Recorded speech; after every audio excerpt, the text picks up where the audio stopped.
a brutal showdown over race, power, and justice in America. Laura tries to corner her with sarcasm, edited footage, and the label Race Card Queen in front of 14 million viewers. But within minutes, Jasmine turns the ambush on its head, dropping hard evidence that exposes the setup, stops the room cold, and shifts the balance of power in real time. What happens when the woman they tried to silence becomes the one holding the mic? Stay with us. This is a story worth every second of your time. The countdown clock hit 0. Red lights blinked to life as the theme music faded and the room held its breath. The Nation Speaks was now live, broadcast coast to coast into living rooms, airports, and war rooms alike. Laura Ingraham sat poised at her desk like a queen at tribunal, papers neatly stacked but never needed. Her true weapon was her tongue. Her voice sliced through the silence. Tonight we confront the narrative gripping America. Racial injustice, real or manufactured. The words hung like a loaded gun in the air. The crowd didn't clap. They waited, eyes forward, anticipation thick as steel wire. Then came the entrance. Jasmine Crockett stepped onto the set not like a guest, but like a storm held together in human form. Black suit sharp as a verdict, expression unreadable, she walked with the quiet command of someone who had swallowed courtrooms, dismantled prosecutors, and buried bad faith arguments without raising her voice. She took her seat across from Laura, legs crossed, posture tall. They didn't shake hands. They didn't need to. The tension between them wasn't new.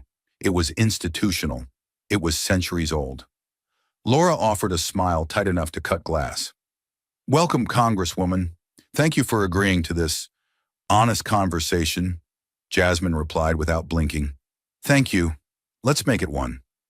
Beneath the civility, the message was clear. This wasn't dialogue.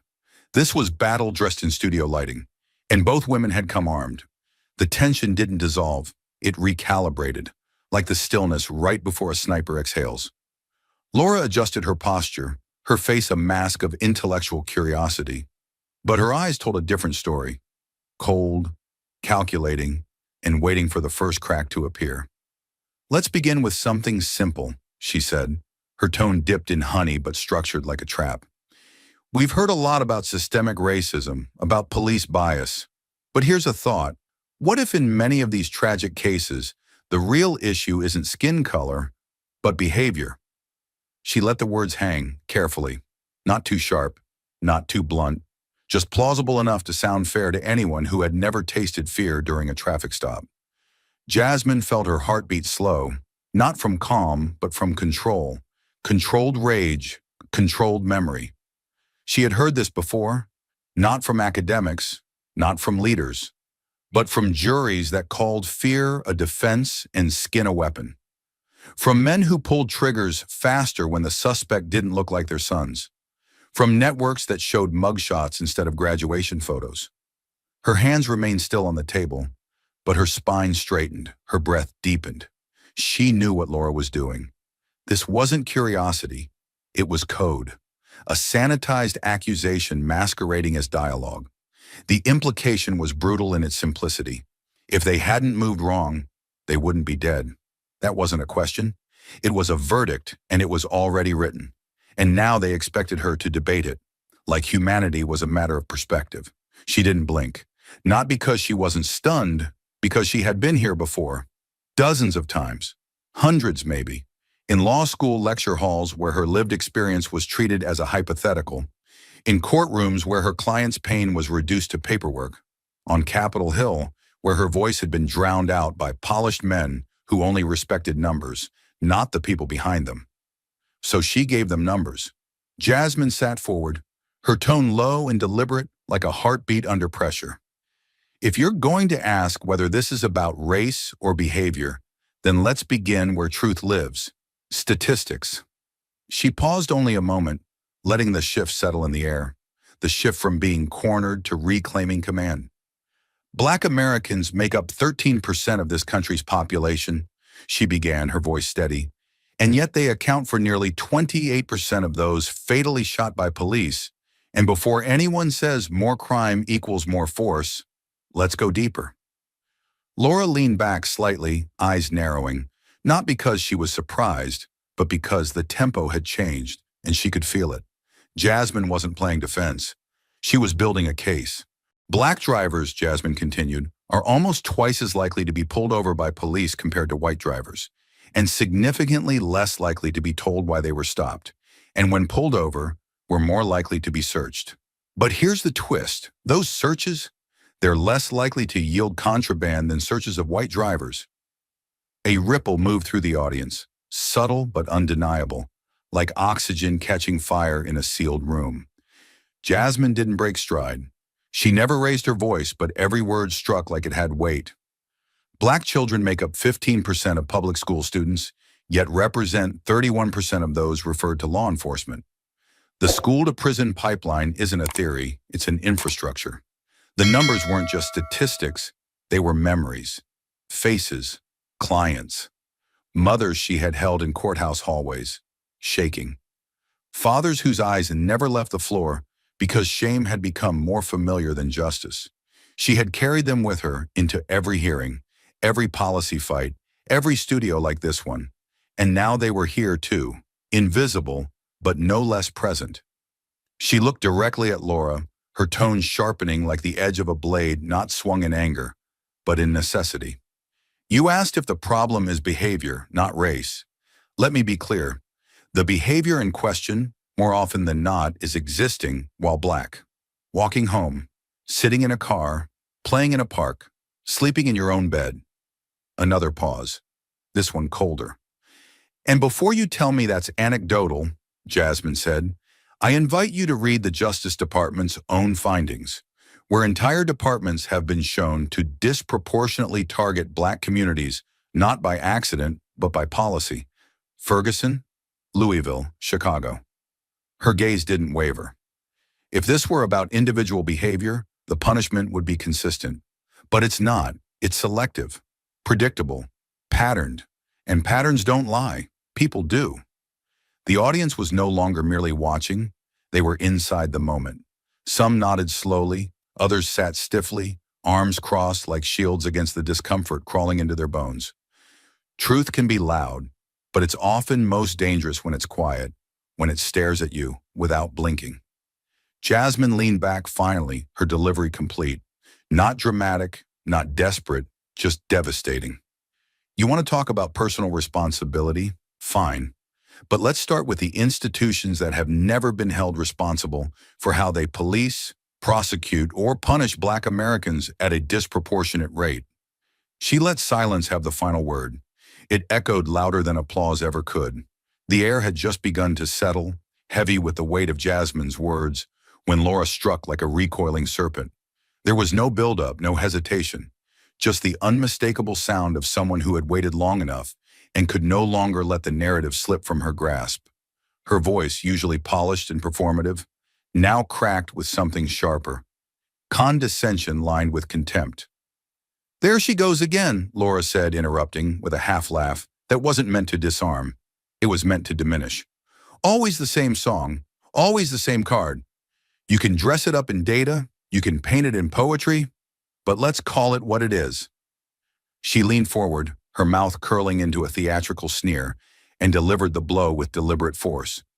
You're not a congresswoman anymore, Jasmine. You're the race card queen of Capitol Hill. Time didn't slow. It fractured. The words hit the room like a courtroom door slammed mid-sentence. Not a gasp, not a murmur, just silence. The kind of silence that doesn't invite interpretation. The kind that commands stillness because everyone knows instinctively that something irreversible has just been said. Cameras stood frozen in place. The operators behind them didn't dare blink, afraid that even movement might shatter the moment's gravity. The lighting above flickered slightly, not from power, but from tension, like the studio itself understood what had just occurred. The co-host, sitting beside Laura, instinctively shifted in his seat. His lips parted as if to say something. A joke, a redirect, anything to break the sudden frost in the air. But no words came.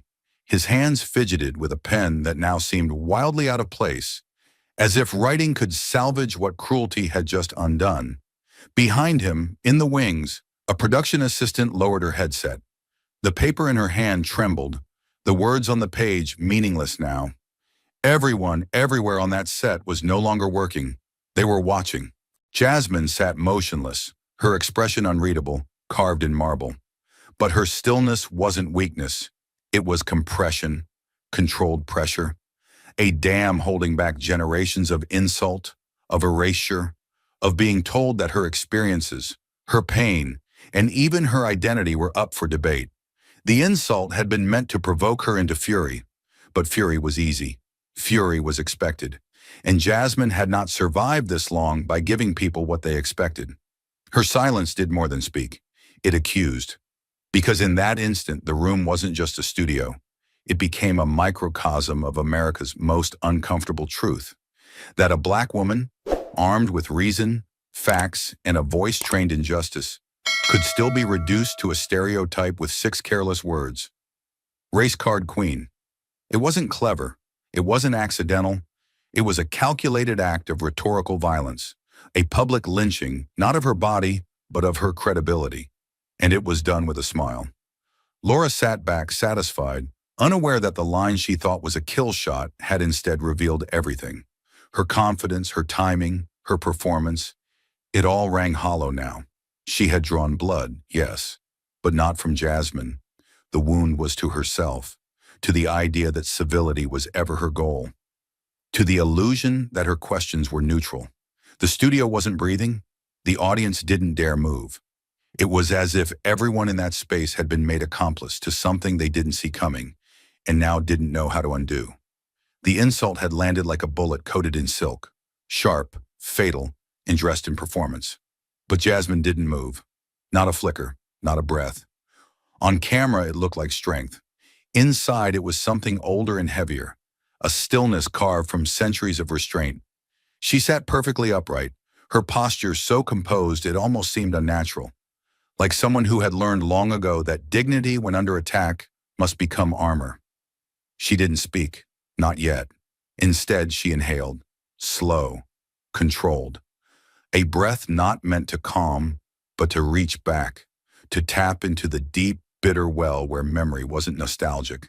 It was weaponized. She let the room fall away. The lights, the cameras, Laura's smug expression, gone. All replaced by an echo, a voice from long ago, a familiar sting beneath the skin. She was 15, standing alone at the front of her high school debate class in Dallas, a copy of the autobiography of Malcolm X tucked under one arm, her notes trembling slightly in her hands. She had just finished dismantling the argument that America is now colorblind, citing redlining maps, unequal school funding, and the stark difference in police stops in South Dallas compared to the suburbs.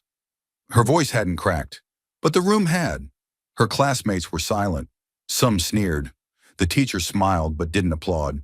And then a white boy in the back, football jacket half zipped, a grin just shy of cruelty, called out, "There she goes again with the race card."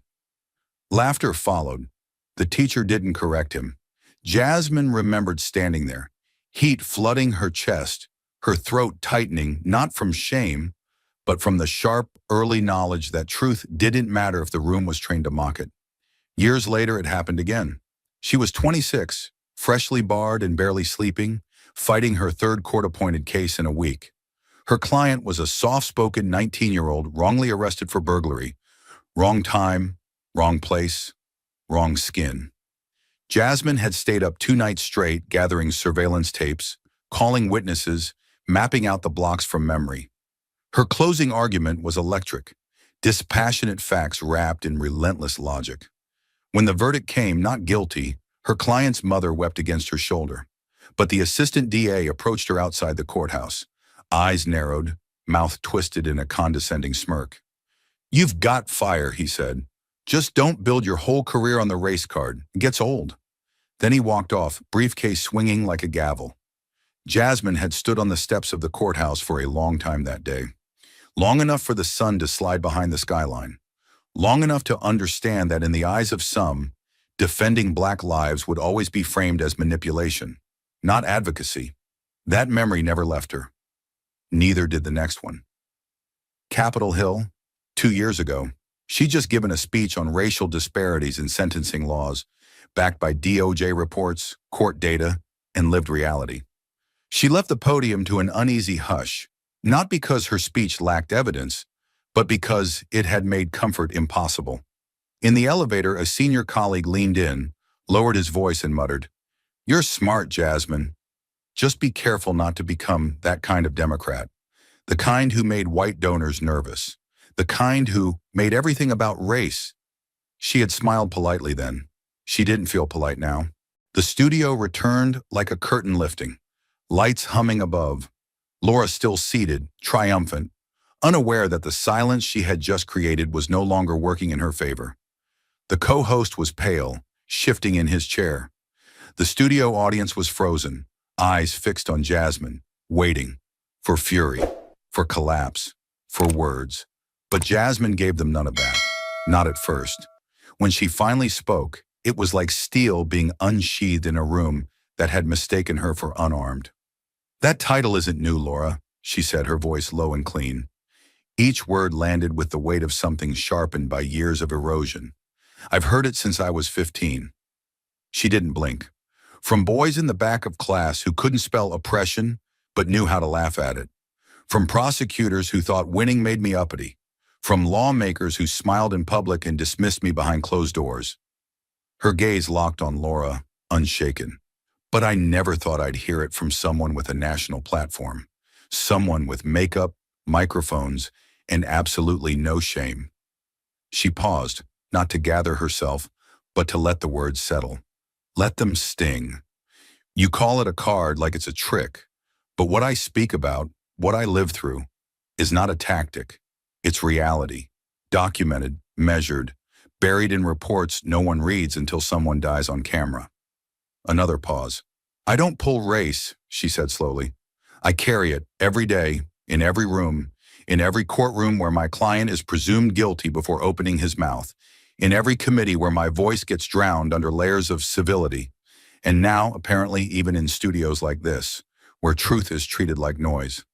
She leaned back slightly, but her tone never softened. "If telling that truth makes me the race card queen, then so be it. I'd rather wear that crown than sit quietly while people like you pretend the house isn't still on fire." The final sentence didn't echo. It settled, like smoke. And no one in that studio, on camera or off, could breathe quite the same way again. The room had barely begun to recover from the tension Jasmine's words had carved into the air, when Laura leaned forward with a calculated ease, her smile returning. Not the kind that reflected warmth, but the practiced kind a litigator wears when the jury starts to slip. She adjusted the stack of cue cards beside her, more for effect than necessity, then crossed one leg over the other, radiating poise as she readied her next strike. But this time, it wouldn't come in the form of open insult. It would be subtler, more surgical, because Laura wasn't just playing for dominance now. She was playing for optics. "You know," she began, with that syrupy drawl she reserved for moments she wanted to sound harmless. "I've been watching your interviews, listening to your speeches, and Jasmine, you're very good. You've got a gift." She tilted her head just slightly, smile widening. "But here's the thing. You make everything about race. If a police officer sneezes too hard in the wrong direction, you say it's racism." The words landed with an oily slickness, meant to sound humorous. But there was no laughter, just the low vibration of discomfort passing through the room like static. Laura wasn't rattled. She didn't need approval. She needed distraction, a pivot, an emotional misfire that would tilt Jasmine off balance and recast her as what Laura had been trying to sell all along. Not a truth teller, but a dramatist. A woman who wielded race not as reality, but as theater. Laura leaned back in her chair and gave a cue to the control booth, snapping her fingers without looking. "Roll the clip," she said with all the casual menace of someone ordering a hit in broad daylight. The studio lights dimmed slightly as the massive screen behind them came to life. The sound clicked on with surgical timing, and suddenly Jasmine's voice filled the studio, but not as herself, as a fragment, a caricature. The footage was from a judiciary hearing 2 years prior. Jasmine had been questioning a district attorney involved in a highly publicized arrest of 3 black teenagers. In the original hearing, she had methodically laid out disparities in charging decisions, cited internal documents, and pointed to systemic flaws in pretrial detention policies. But that's not what this clip showed. This clip was cropped at the top and bottom, stripped of timestamps and committee watermarks. It began midway through a sentence, with Jasmine's voice sharp, intense. "So you're telling me you can't see the racial bias?" Then it jumped, cutting to another line from minutes later. "This is what happens when white prosecutors think they're untouchable." Then another jump, her voice raised, frustration visible. "This is what black mothers are terrified of." The edits were clean, the jumps seamless. To the uninformed eye, it looked like a meltdown, a soundbite stitched together to look like fury without context, a rant. Laura turned to face the audience, her voice dropping into a performance of disappointment. "There it is," she said, as if unveiling proof in a court case. "Accusations of racism before the arrest report was even read. This is what we've come to. We don't need trials anymore. Just outrage and a camera."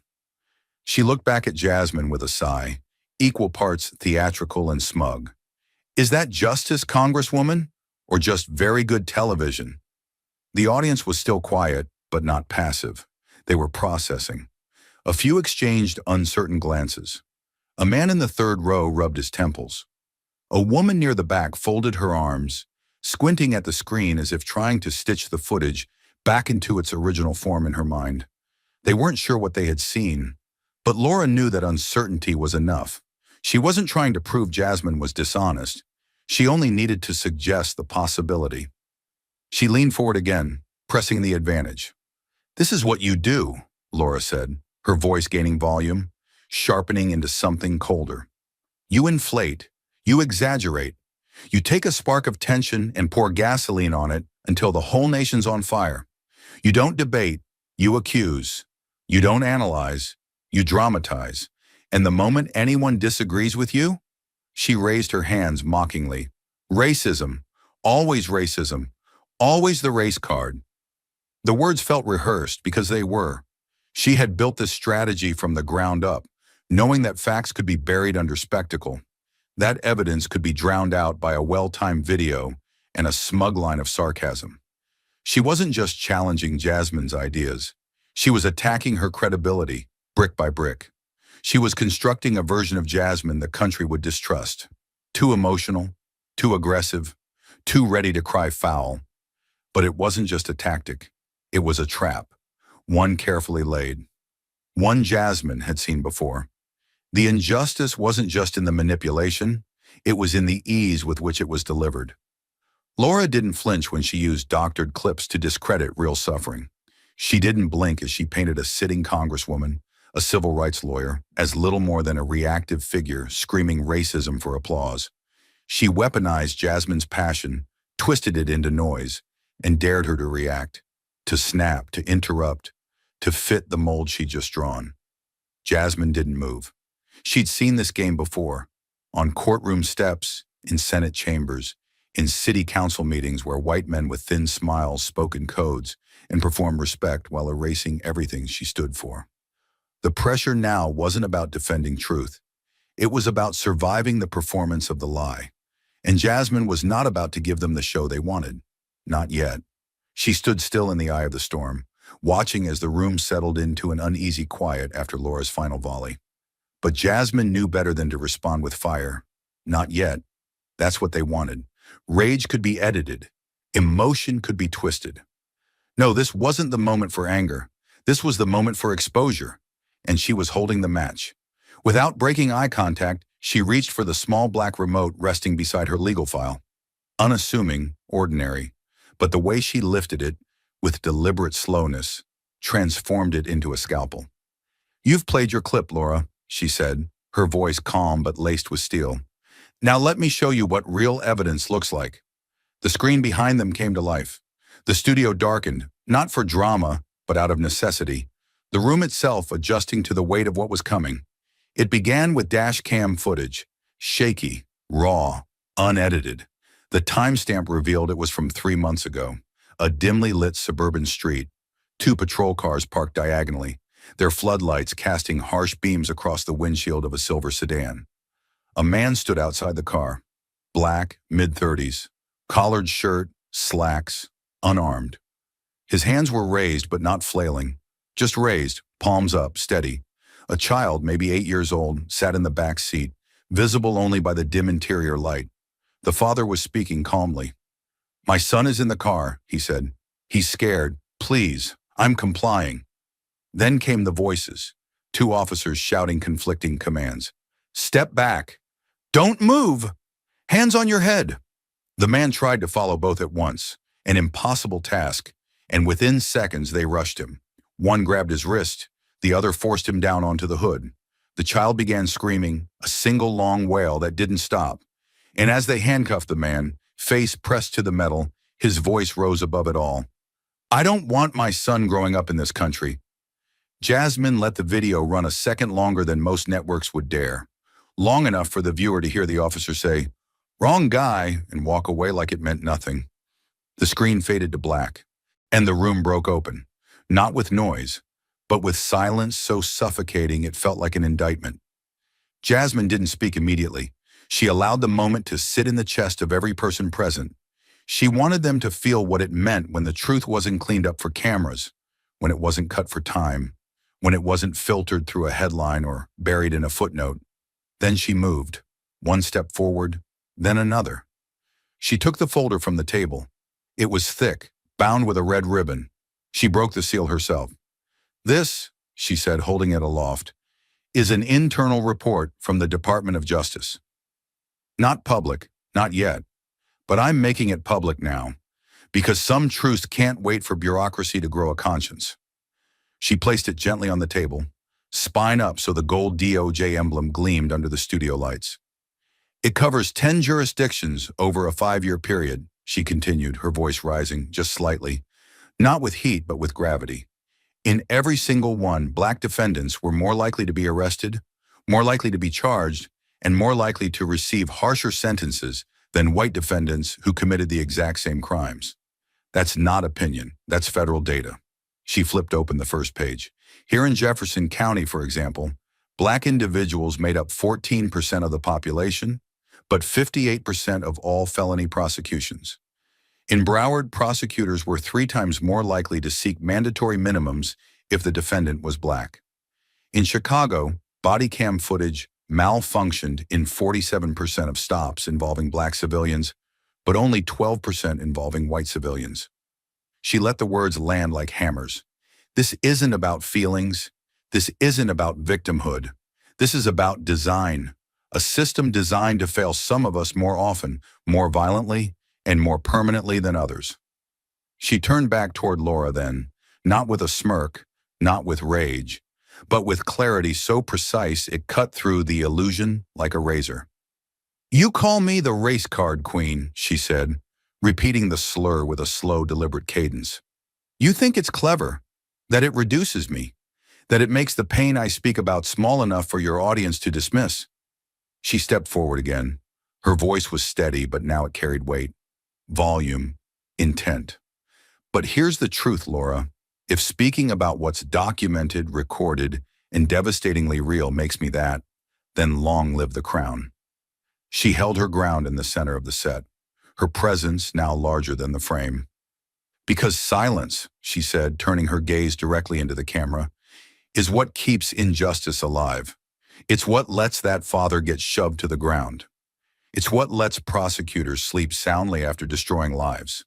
It's what turns trauma into noise and people into problems."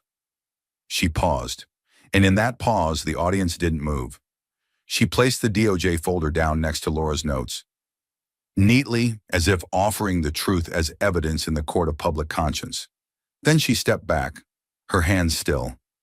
She had said her piece, not as a rebuttal, as a reckoning, and there was no sarcasm, no clip, no spin machine in the world that could edit that out.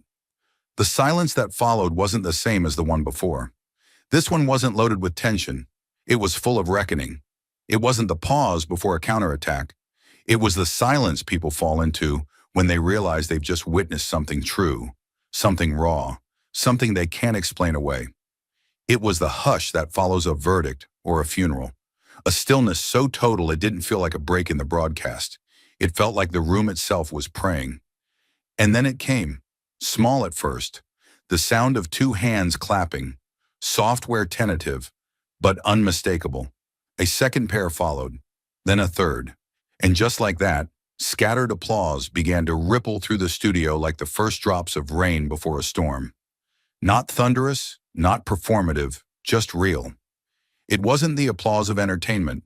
It was the applause of recognition, of people who had come expecting a debate and instead found themselves facing something too human to argue with. Near the third row, a woman in her early 50s, a schoolteacher from Virginia who had brought her niece to the taping, slowly lowered her hands from her lap and began to clap, her eyes still fixed on the blank screen where the footage had been moments ago. She didn't smile. She didn't nod. She just clapped, tears caught in the corners of her lashes, breathing through a throat she hadn't realized had tightened until just now. A man on the far right, dressed in a gray suit with a veteran's lapel pin, didn't clap. But he sat back in his chair, exhaled slowly, and closed his eyes for a beat longer than a blink. His jaw, which had been clenched for most of the segment, finally released. In the front row, a young black boy, maybe 11, reached for his mother's hand and whispered something. She squeezed his fingers, her other hand swiping away a tear that trailed silently down her cheek. And in the very back, a woman in a navy pantsuit, the executive producer of the program, stood behind the control booth, watching everything. She didn't give any direction, didn't signal for a break. She just stared, lips slightly parted, as if Jasmine's words had reached past her headset and straight into something no rating system could measure. Still, no one interrupted. No technician spoke in Jasmine's earpiece. No floor manager gestured for her to wrap up. No producer whispered into Laura's IFB. Because in that moment, everyone in that room, crew, staff, audience, even Laura, understood a singular truth. The story had changed hands. Jasmine hadn't just delivered a speech. She had rewritten the script. And now the studio didn't belong to the network. It belonged to her. She stood still, not to prolong the applause, but to honor it, because she knew that kind of silence-turned recognition didn't come often and never came easily. She didn't look smug. She didn't preen. She didn't bask. She just stood in it like someone who had survived a war with her integrity intact and her voice sharper than ever. When she finally moved, it was only to place the DOJ report back onto the table. She did it carefully, precisely, like an artifact that belonged in a museum or a courtroom. Her fingers lingered on the folder for a moment longer than necessary, not for drama, but to signal that the evidence didn't vanish when the cameras did. In the wings, one of the junior producers wiped his glasses twice, first because they had fogged up, and second because his vision had blurred. He wasn't sure when he started crying, only that he had, not loudly, just quietly, as if his body had decided for him that what he'd seen was no longer a segment, it was a reckoning. Laura Ingraham remained seated, frozen. Her smile, once a polished weapon, had collapsed into something else entirely. Not shame, not yet, but unease. The ground beneath her had shifted, and for the first time all night, she couldn't find her footing. Her hands, which usually gestured confidently while she spoke, now rested awkwardly on her cue cards, as if they no longer belonged to her. The power dynamic she had curated with surgical precision, through edits, interruption, and insult, had been shattered by something she hadn't anticipated, truth that refused to be tamed. And Jasmine, she didn't look at Laura. She didn't have to. The applause grew again, not in volume, but in certainty. Some people clapped, others nodded, a few whispered to one another, but no one, absolutely no one, dared speak over her. Because in that studio, time had become elastic. Authority had changed faces, and every single person knew they were no longer watching two sides argue. They were watching one woman reclaim a legacy that had been mislabeled, repackaged, and mocked for too long. Jasmine breathed in, once, slowly. Not out of exhaustion, but to ground herself. To take in the air she had just cleared.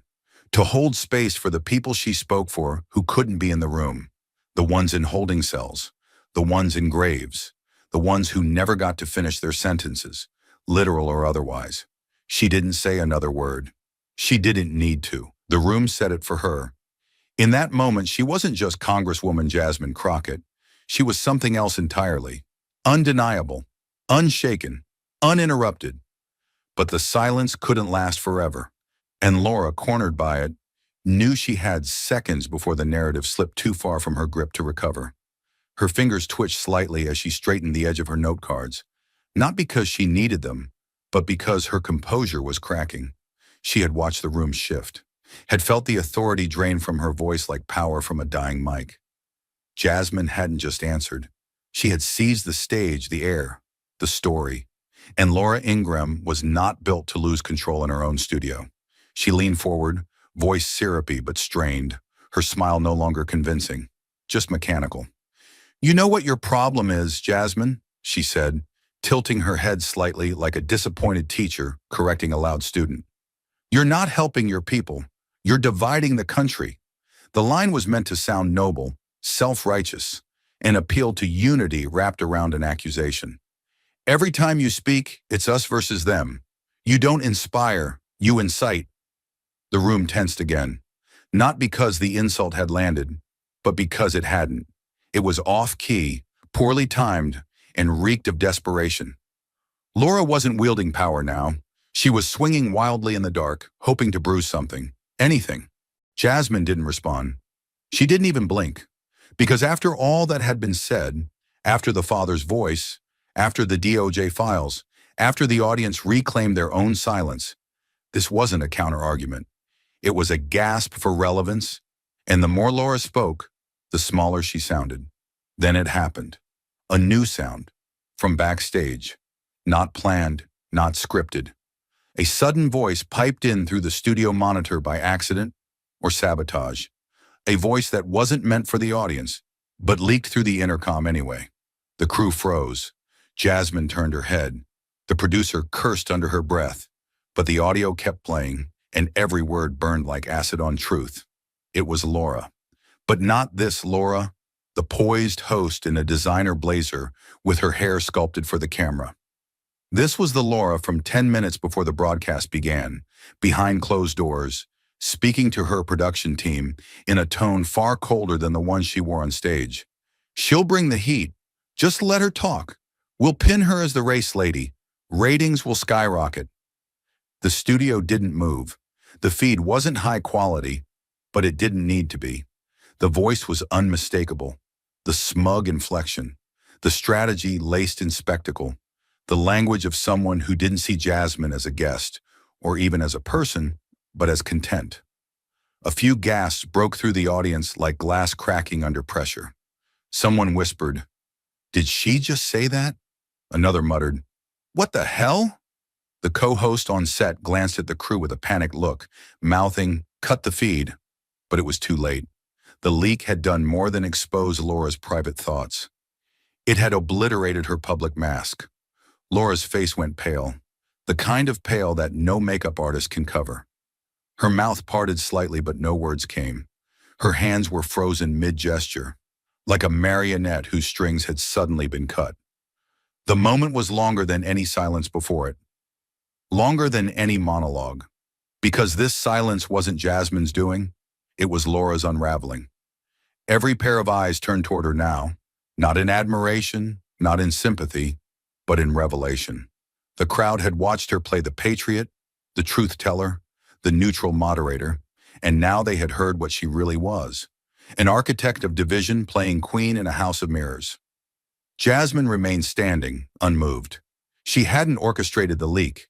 She didn't need to. The truth had a habit of finding its own stage when the lies got too loud. She looked at Laura, not with glee, not with triumph, but with something deeper. The stillness of someone who had seen this exact moment coming. The look of a woman who had sat through too many panels, too many debates, too many civil conversations where her humanity was used as ratings fuel. And now, finally, the curtain had dropped, not on her, but on the woman who had tried to silence her with a smile and a slogan. The room held its breath again, but this time not for Jasmine. This silence was for Laura, and she had nothing left to say. The silence hadn't yet settled when the avalanche began. The leaked audio was only seconds old, but the fallout moved faster than any satellite delay. And even before the director could kill the broadcast, phones were already buzzing, beneath desks, inside coat pockets, in the control room, in the front row of the audience. Journalists in the studio, those invited to observe, not participate, were now fully awake, tapping frantically on tablets and devices. What had just happened wasn't just news. It was scandal in real time. The moment where facade collapsed into confession. Then came the first voice, clear and defiant. It wasn't from the audience. It wasn't even from Jasmine. It came from one of the network's own, a political correspondent with a reputation for restraint. Suddenly standing, arms crossed, notebook clutched to his chest. "This wasn't journalism," he said into the stunned air. "This was character assassination wrapped in strategy. I won't pretend we didn't know, but now we can't pretend we didn't hear." Gasps turned into murmurs. Murmurs became movement. One by one, other members of the press stood up, not in protest, but in something heavier. Shame. A few looked directly at Laura, their faces twisted not in hatred, but in something worse. Disappointment. As if the illusion of professionalism had just been shattered, and the pieces were cutting deeper than expected. Backstage, inside the sleek, glass-walled newsroom overlooking the studio, the Fox News production staff stared at the live feed in frozen disbelief. Half were whispering frantically into headsets. The other half weren't saying a word. The lead editor, a woman who had worked with Laura for 7 years, slowly removed her earpiece and let it fall against her collar. Her expression said everything. "We saw it. We let it happen. But now it's on tape." Another producer, young, ambitious, and previously loyal, muttered just loud enough for others to hear. She played the whole thing like a rating stunt. Not a single second of that was about truth. He looked around the control room. She didn't just go after Jasmine, she went after integrity and expected us to clap. Outside the newsroom, the clip was already circling among political correspondents from rival outlets. CNN, MSNBC. Even a few right-leaning independents began tweeting phrases like deeply inappropriate, disgraceful tactic, and manufactured narrative. One editor from Politico wrote in all caps, "This is a bomb," and another from The Hill quote tweeted the leaked video with a single line. "This isn't commentary, this is sabotage." What stunned them most wasn't just the content of the audio, but its cold calculation. "Let's pin her as the race lady. Ratings will skyrocket." It wasn't a slip of the tongue.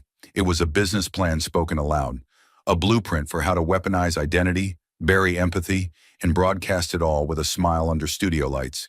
And it wasn't just outsiders calling it out. One of Fox's own national correspondents, off-air but very much online, tweeted within minutes, "I work here. I've been proud of some of what we've done, but this was an ambush. Crockett deserved honesty, not exploitation." Inside the studio, the ripple effect was almost physical. The air grew heavier. The boundaries between the show and the fallout blurred. A camera operator turned off his light early. The co-host looked like he'd swallowed glass. Even the interns, usually invisible shadows in black polos, stood in the back of the room, wide-eyed and silent, as if watching something historic collapse in front of them. Laura, still in her seat, felt it all closing in. Her shoulders were squared, her expression frozen in a tight approximation of control. But behind her eyes, the panic was unmistakable. She had built her brand on command, precision, and the illusion of moral certainty. But now her own voice had betrayed her. More damning than any critic, more undeniable than any rebuttal. She had said it. She had meant it. And now the world knew. And Jasmine? She hadn't moved, not one step, not one syllable. Her silence was no longer a pause. It was possession. She didn't need to respond. She didn't need to smirk or speak or point to the screen. Because the truth had done what it always does when left unfiltered. It took the room back. The injustice she had faced, being talked over, edited, baited, labeled, was now fully visible to everyone watching. She had survived not just the attack, but the setup.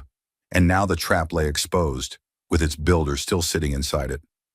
In a media world where spin reigned supreme, something had broken through. Undeniable intent. And it wasn't Jasmine who had revealed it. It was Laura's own ambition. And now even her allies couldn't look away. The damage had been done, but the wound had not yet closed. The studio still crackled with the raw aftermath of exposure. Laura's mask lay in digital ruins, her voice weaponized against herself.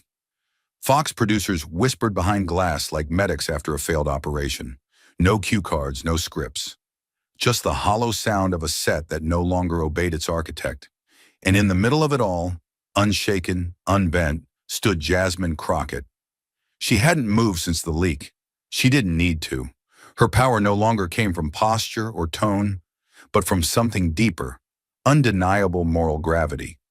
The audience had long stopped seeing her as a politician. In their eyes now, she was something more elemental, the witness, the wound, and the reckoning. Laura tried, just once, to clear her throat, perhaps to regain composure, to claw back control, to say something clever.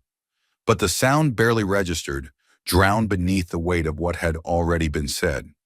There are moments where silence becomes a verdict, and Laura had just received hers.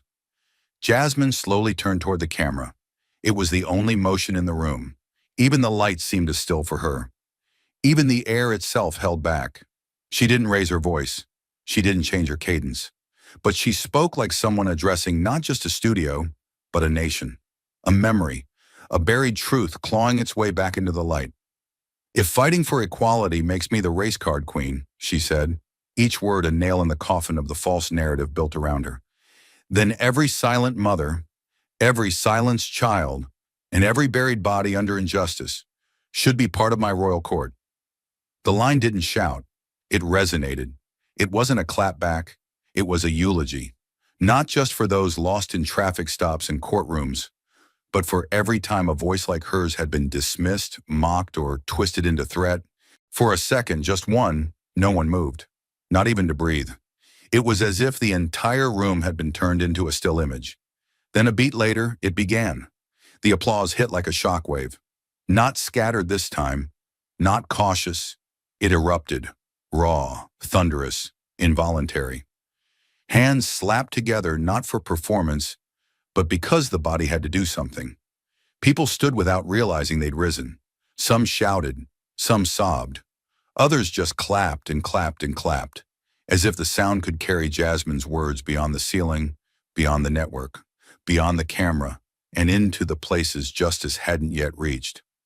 One woman in the front row dropped her phone as she stood. A man near the back, who hadn't applauded once the entire night, now had tears streaming down his cheeks. A student in the third row clutched her chest, whispering, "Say it again, say it again," though the words had already scorched themselves into the air. And behind the glass wall of the control booth, the lead showrunner, the woman who had overseen hundreds of broadcasts, scripted thousands of transitions, and wrangled chaos daily, sank into her chair and began to cry. Not loud, not performative, just quietly, shoulders trembling, hands to her mouth. She had come into this segment expecting ratings. What she got instead was revelation. She looked at the monitor and saw Jasmine standing there, not flinching, not preening, just holding the room like it was her birthright. And for a moment, for the first time in her producing career, she didn't think about what came next. She didn't cue a break. She didn't signal a pan. She just watched, because something rare had happened in front of her cameras. Something real. Back on set, Laura remained seated, but it no longer looked like a seat of power. It looked like a chair in a hearing, a witness box. Her expression, once smooth, strategic, was now unreadable. Not because she had mastered restraint, but because she had lost her script. She looked to her left, then to the teleprompter. Blank. To her earpiece. Dead. To the crew, avoiding eye contact. And still the applause raged. It wasn't for Jasmine's politics. It wasn't even for her defiance. It was for her truth, spoken plainly in a room designed to mute it. Cameras panned slightly to follow the crowd's movement, but no one directed them. They moved by instinct now. The room no longer belonged to producers or sponsors or algorithms. It belonged to the moment, and the moment belonged to her. Jasmine Crockett didn't bow. She didn't wave. She simply stood, one hand resting gently on the DOJ folder still sitting on the desk. Her voice had ended minutes ago, but her presence hadn't. She had stepped into enemy territory and made it sacred. She had walked into a trap and turned it into testimony, and now the whole country was watching her stand on the ashes of the narrative they tried to bury her with. No one said her name. They didn't have to, because in the final seconds of that broadcast, as cameras prepared to fade and lights began to dim, one truth had cemented itself louder than anything Laura Ingraham had spoken all night. Jasmine Crockett hadn't just endured. She had ruled. The cameras faded to black, but the moment refused to die. Even after the lights dimmed and the audience dispersed in stunned silence, something in the air refused to settle. What Jasmine had spoken, what she had claimed, wasn't just a defense. It was a declaration. And declarations, when delivered in the right voice, have a way of echoing far beyond the room in which they are spoken. By morning, she was everywhere. Clips from the final 2 minutes of the broadcast exploded across social media, not with outrage, but with awe. Her final words, delivered with ice and fire in equal measure, now looped endlessly with the kind of reverence usually reserved for prophets or revolutionaries. If fighting for equality makes me the race card queen, people didn't just quote it. They branded it, wore it, graffitied it on the walls of cities still aching from buried names. In Chicago, a muralist painted Jasmine's likeness 6 stories high, her eyes staring straight out onto the west side, the words "Long live the crown" etched in gold across the bricks beside her. In Brooklyn, a vendor on Fulton Street sold black hoodies stamped with her silhouette and the title that was meant to bury her: Race Card Queen. The font was jagged, almost violent, but under it sat a single line of quiet rebellion. Silence is what keeps injustice alive. At UC Berkeley, a packed auditorium fell silent as Jasmine entered, not because of fame, but because of gravity. She walked onto the stage not like a politician, but like someone who had just survived a battle and emerged without a single word to apologize for. Students rose instinctively. Professors wept. And when she spoke, she didn't recount the interview. She dissected it. She turned the night's anatomy into curriculum. "What you saw on that stage," she said, "wasn't an argument, it was extraction. Extraction of dignity, extraction of narrative. And I answered not just for myself, but for every mother still waiting for the apology this system has no language for." At Howard University, her name became a chant before her feet even touched the podium. 1,000 black students stood with fists raised as Jasmine stepped forward, the stage vibrating beneath their feet. Behind her, a banner stretched the width of the auditorium. Not a card, not a queen, a witness. And still, she refused to celebrate. Because the truth that made her famous wasn't new. It had always been there, buried under press releases, redacted in court filings, drowned out by commentators who spoke louder than they listened. The only difference now was that the world had been forced to look. And they didn't just see Jasmine. They saw themselves, their mothers, their neighbors, their mugshots, their missed chances, their unburied rage. Everywhere she went, people brought her stories. A woman handed her a folded letter with a photo of her brother who had been wrongfully incarcerated for a crime he didn't commit. 12 years served, 2 words uttered in return: clerical error. A college athlete pressed a copy of his student conduct file into her hands, marked with accusations he had never been allowed to contest. A veteran in Detroit, standing in a food bank line, whispered to her, "They called me a hero in Baghdad and a thug in Baltimore." She listened. She always listened, because the crown they placed on her head was forged from the weight of the unheard. She didn't ask for it, but she refused to let it collect dust on a pedestal. And the media? They scrambled to catch up. Outlets that once labeled her combative now struggled for words that didn't taste like hypocrisy. One major news network aired a special titled "The Reckoning of Language," examining how coded terms like race card had been used to delegitimize voices for decades. Journalists who once ignored her inbox now sent desperate requests for interviews, asking if she would clarify her position, or share her insights on race in media. She declined most of them. "I've said what I came to say," she told one editorial board, her voice even. "You just weren't listening before the cameras turned on." And yet, despite the surge of attention, she never lost the scar tissue that built her.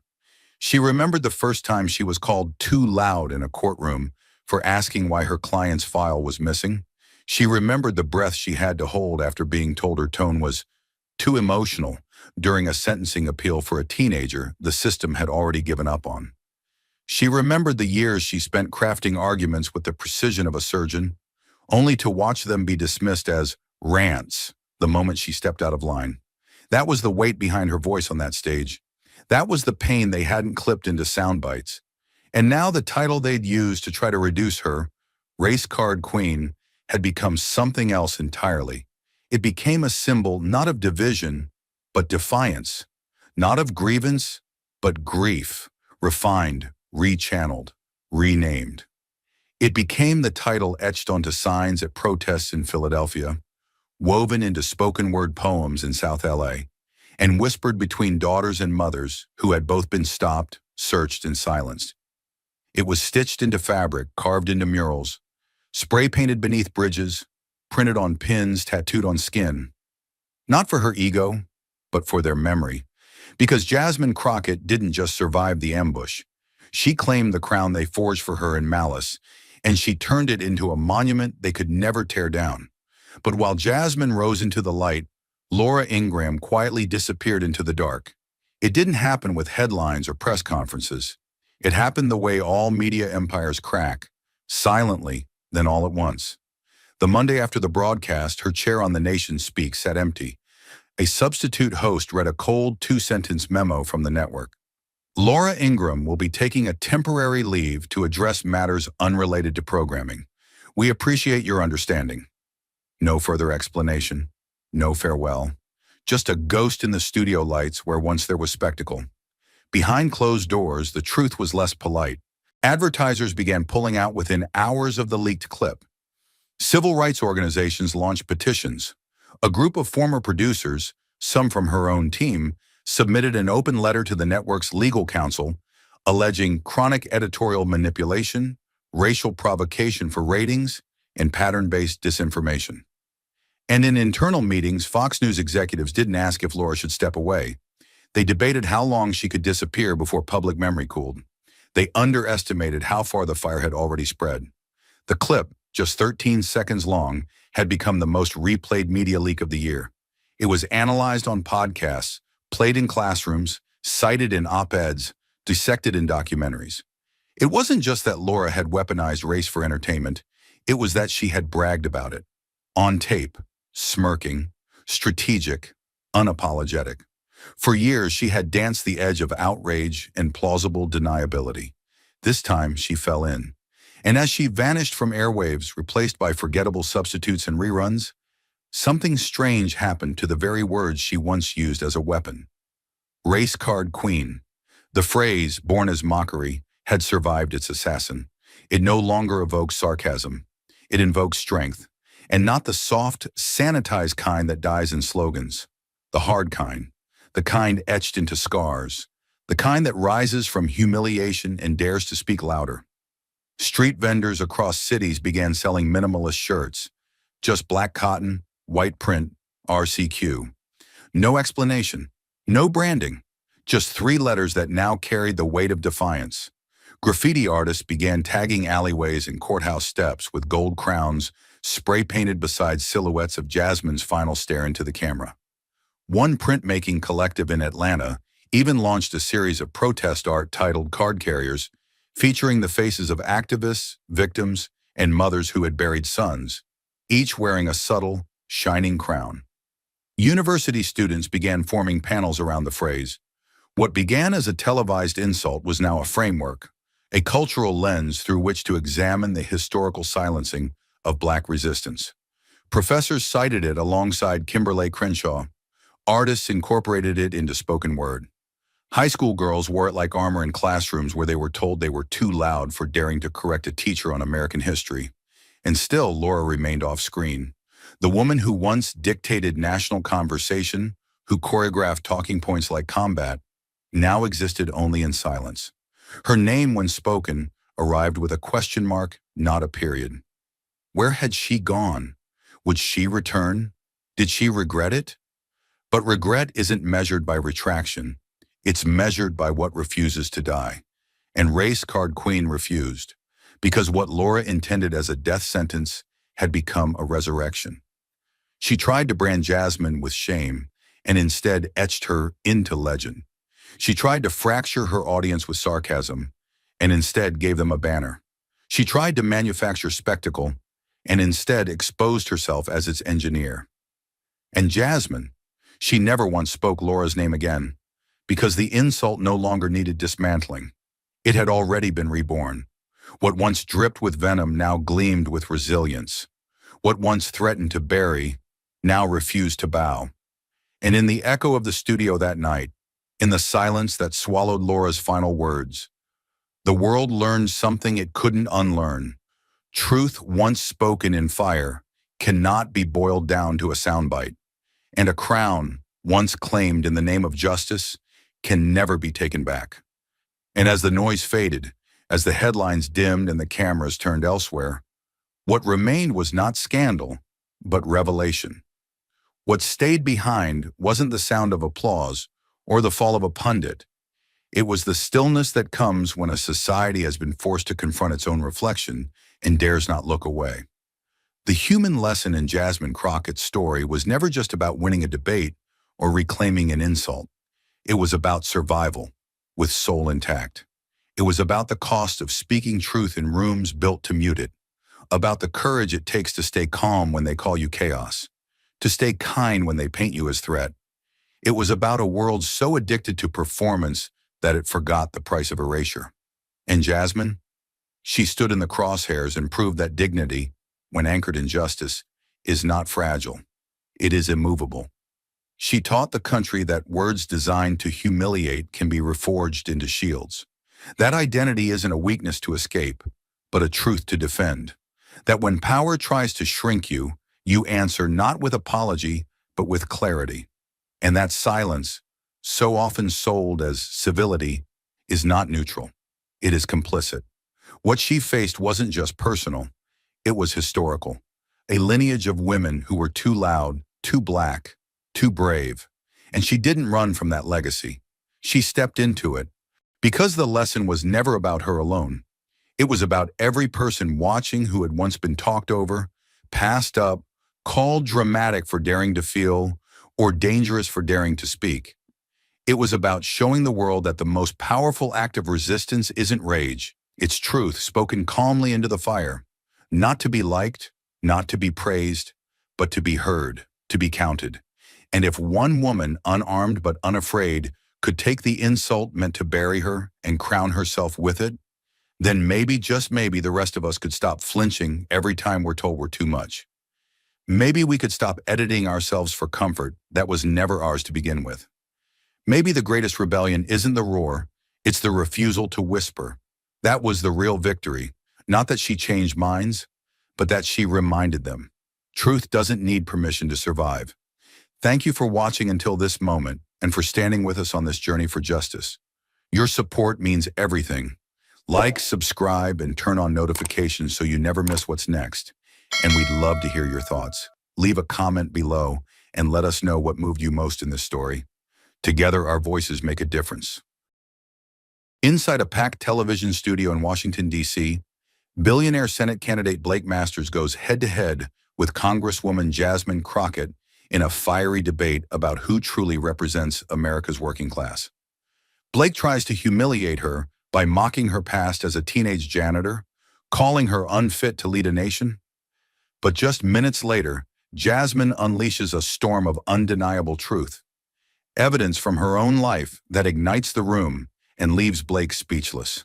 If a single woman can shatter a billionaire's narrative in 30 seconds, what other lies have the powerful been feeding us all along?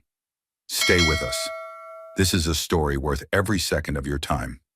The stage was bathed in cold, clinical light, polished to perfection, like the reputations of the men who typically sat there unchallenged. The banner behind them read, "Future of American Leadership," in bold conservative blue, but there was nothing bold about the silence that hung just before the cameras rolled. The program aired live on Liberty Watch, a channel infamous for platforming monologues disguised as debates. At center stage sat Blake Masters, the tech tycoon turned Senate candidate from Arizona. Tailored to the inch, his posture sharp as the jawlines of the stock photos behind him. Across from him, Congresswoman Jasmine Crockett, poised, composed, but under no illusions. She was the lone voice of the working class in a room that treated empathy like weakness. The topic of the night was supposed to be, who deserves to represent working class America? But within minutes, the script had already turned. Blake leaned forward, adjusted his gold cufflink like a man preparing to strike, and with the smirk of someone born into comfort, dropped his bomb. "You used to clean school bathrooms, right? Interesting career path for someone deciding national policy." The words dropped like a hammer, not just on Jasmine, but on the entire premise of the debate. The crowd stirred. The insult wasn't veiled. It was weaponized. Blake sat back with a faint grin, as if he'd exposed something disqualifying, something shameful. But he hadn't exposed Jasmine. He'd exposed something else entirely. The line didn't just sting because of its smug delivery. It stung because it echoed every room that ever told someone, born outside privilege, they didn't belong at the table. In that moment, it was clear. This wasn't a policy debate. It was a class war. And Jasmine Crockett was already standing on the front line, whether anyone admitted it or not. Blake adjusted his sleeve, clearly satisfied with the tension he'd sewn into the room. Then, as if addressing a jury, he twisted the moment even further. "Let me be very clear," he said, gesturing subtly with one hand.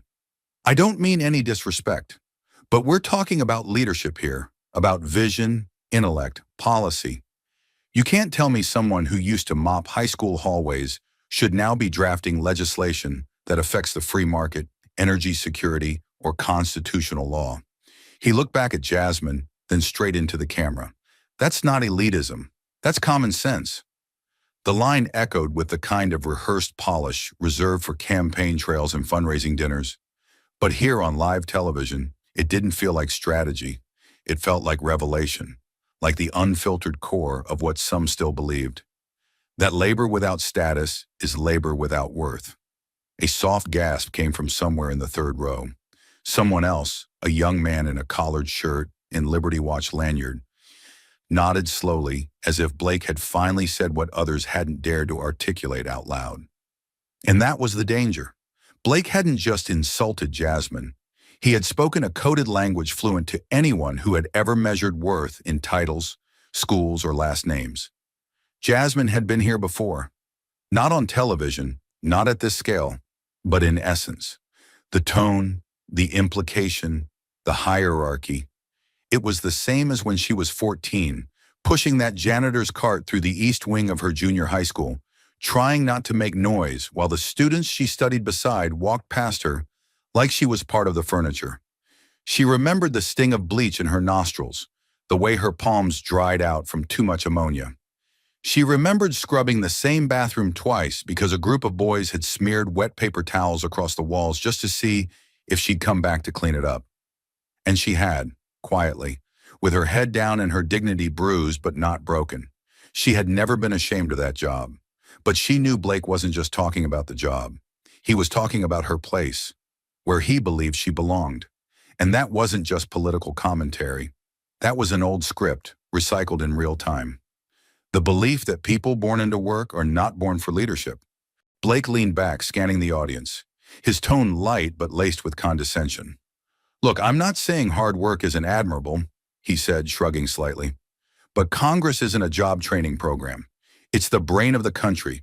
We need minds that were shaped by policy, not pine-scented industrial soap." A few low chuckles trickled from the audience, awkward, uncertain. Even among Blake's supporters, something in the air was becoming dense, heavy, as if they'd all witnessed a line being crossed, but weren't quite sure how to react. Jasmine's gaze didn't leave him. She didn't blink. She didn't look away. because she understood what he had just done. And more importantly, she understood who else had heard it.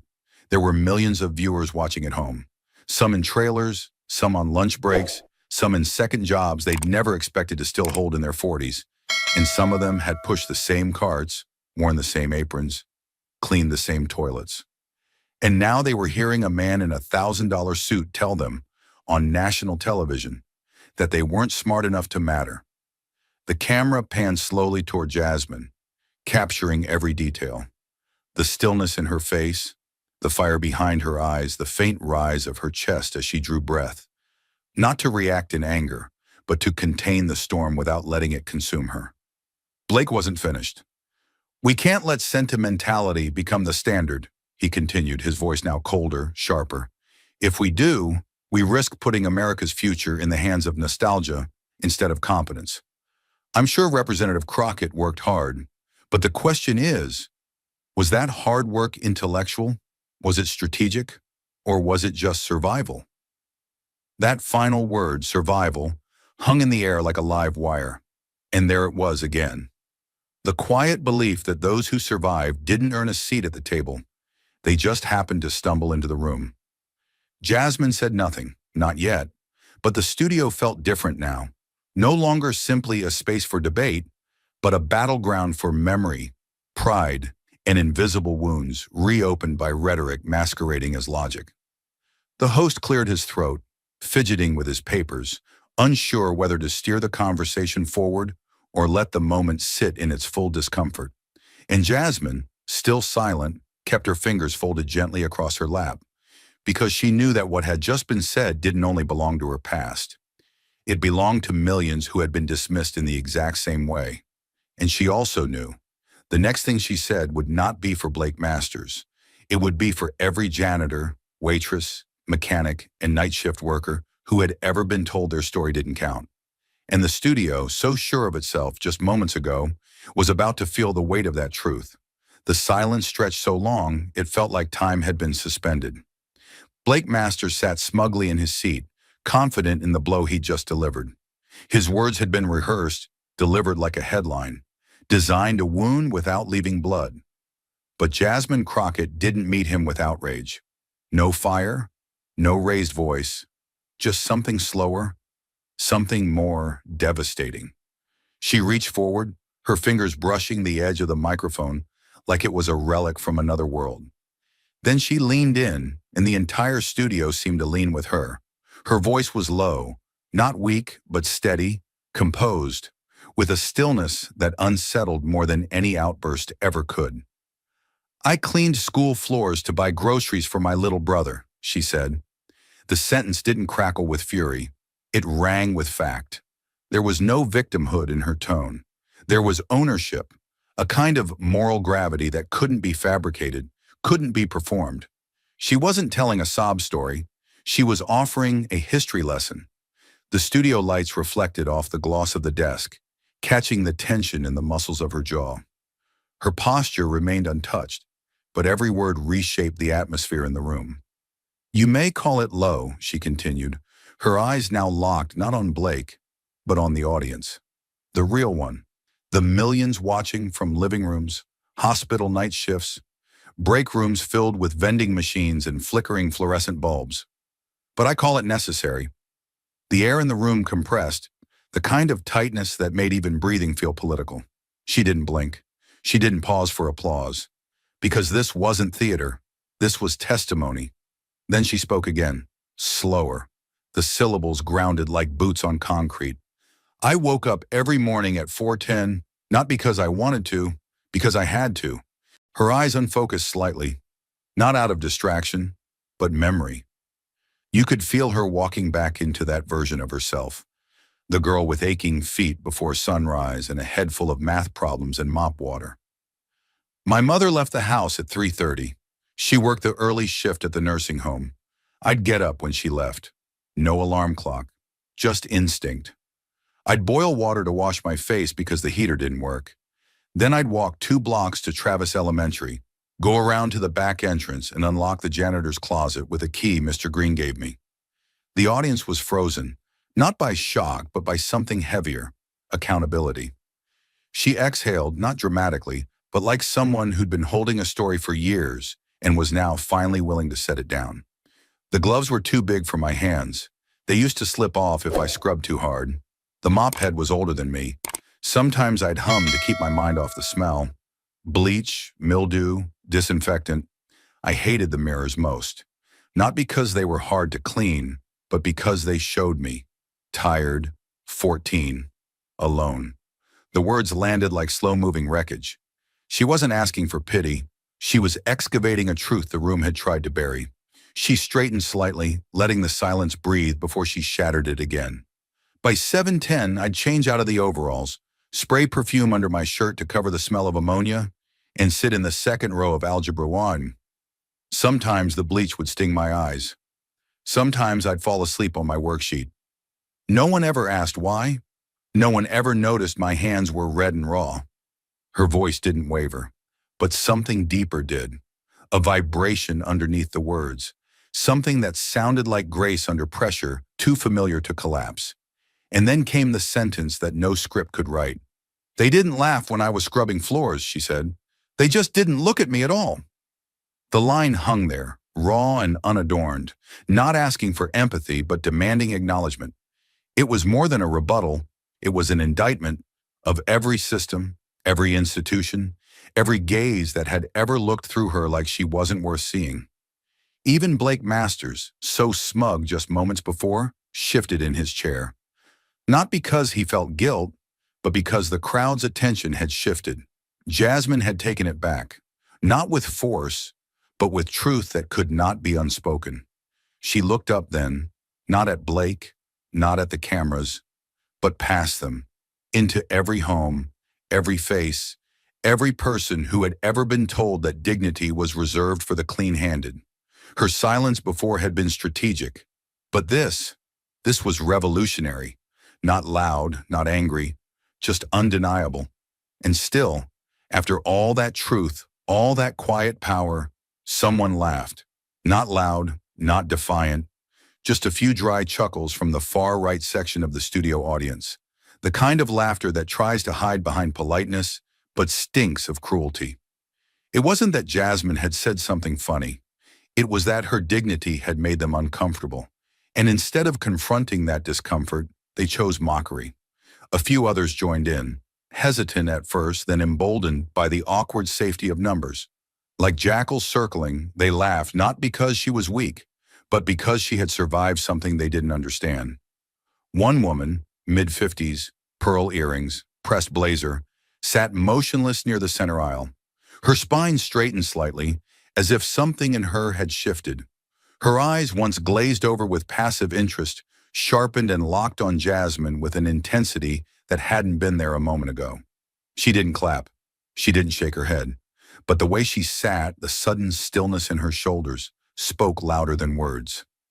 She had seen something real.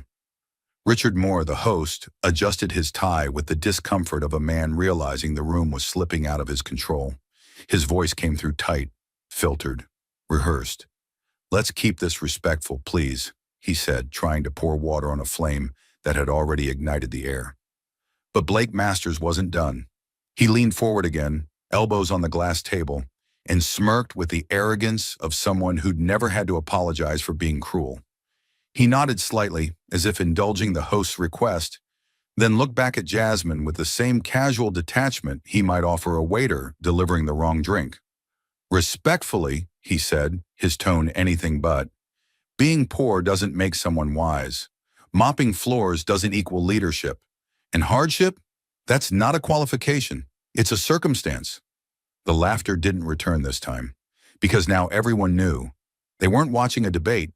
They were watching a dismantling, and Jasmine Crockett, she hadn't even stood up yet. And as the air still trembled with the fallout of Blake's last attack, he seized the silence like a man mistaking shock for submission. He leaned forward with theatrical poise, carefully arranging each word like a blade poised for the jugular. "Leadership," he said, his voice smooth and rehearsed, "should inspire excellence, not just pity." There was no hint of hesitation, no flicker of awareness in his tone. It was a cold statement of belief, born not of malice but of certainty. The kind of certainty that only comes from never having been ignored or invisible or exhausted by survival. America doesn't need janitor sob stories, he added, his voice tightening, rising with performative confidence. It needs results. That was it, the signal. The room cracked open as the conservative block of the audience erupted into applause. Not spontaneous, not joyful, but mechanical. Applause as confirmation, not celebration. As if they'd been waiting all night for someone to say it out loud, for someone to validate the quiet disdain they carried for the stories they didn't understand. Hands slapped together in rhythm, eyes darted across the room like searchlights looking for agreement, and a few people even stood. Not because Blake had elevated the conversation, but because he had reduced it to something they could comfortably control. A hierarchy. One where they still sat safely at the top. Jasmine Crockett didn't move. She didn't blink. The noise washed over her like rain against stone. The applause, however orchestrated, failed to touch her. Because what Blake had failed to see, what the entire room had failed to anticipate, was that silence was not her retreat. It was her staging ground. A pause not of defeat, but of precision. She reached, slowly, deliberately, into the inside lining of her blazer. No performance, no dramatics, just a motion filled with the kind of calm you only learn from years of carrying your story in places where it was never welcome. Her fingers emerged holding a small object, aged and laminated, the edges scuffed and curled from time. She placed it gently on the glass table between them, turning it until the camera could find it. And then she lifted it, raised it with both hands, holding it just below eye level, like a document submitted into evidence. It was a photo ID, grainy, black and white. The face of a young girl stared back through the plastic window, wide-eyed, expressionless, her hair pulled back tightly, her lips pressed together as if holding something back even then. Under the photo, printed in faded block letters, it read, J. Crockett, custodial assistant, age 14. There was no applause now, no laughter, no whisper. The room froze, as if time itself had recoiled in embarrassment. Because what Jasmine Crockett had just done wasn't an act of retaliation, it was an act of resurrection. She didn't explain the photo, she didn't narrate what it meant, she just held it, steadily, proudly, unapologetically, in front of the very people who had just cheered the idea that it disqualified her. It was not just a badge, it was a statement of existence, proof of labor, evidence of dignity earned in silence, and it was undeniable. Even Blake Masters, so confident just seconds earlier, shifted slightly in his chair. The applause that once buoyed him had vanished, leaving behind only the echo of something unspoken, something unsettling. He had not silenced her. He had summoned her, and she had answered with a photograph. And just as the room sat suspended in the weight of that image, J. Crockett, custodial assistant, age 14, something unexpected pierced the silence. A faint electronic chime echoed through the studio, followed by a low murmur from the production booth.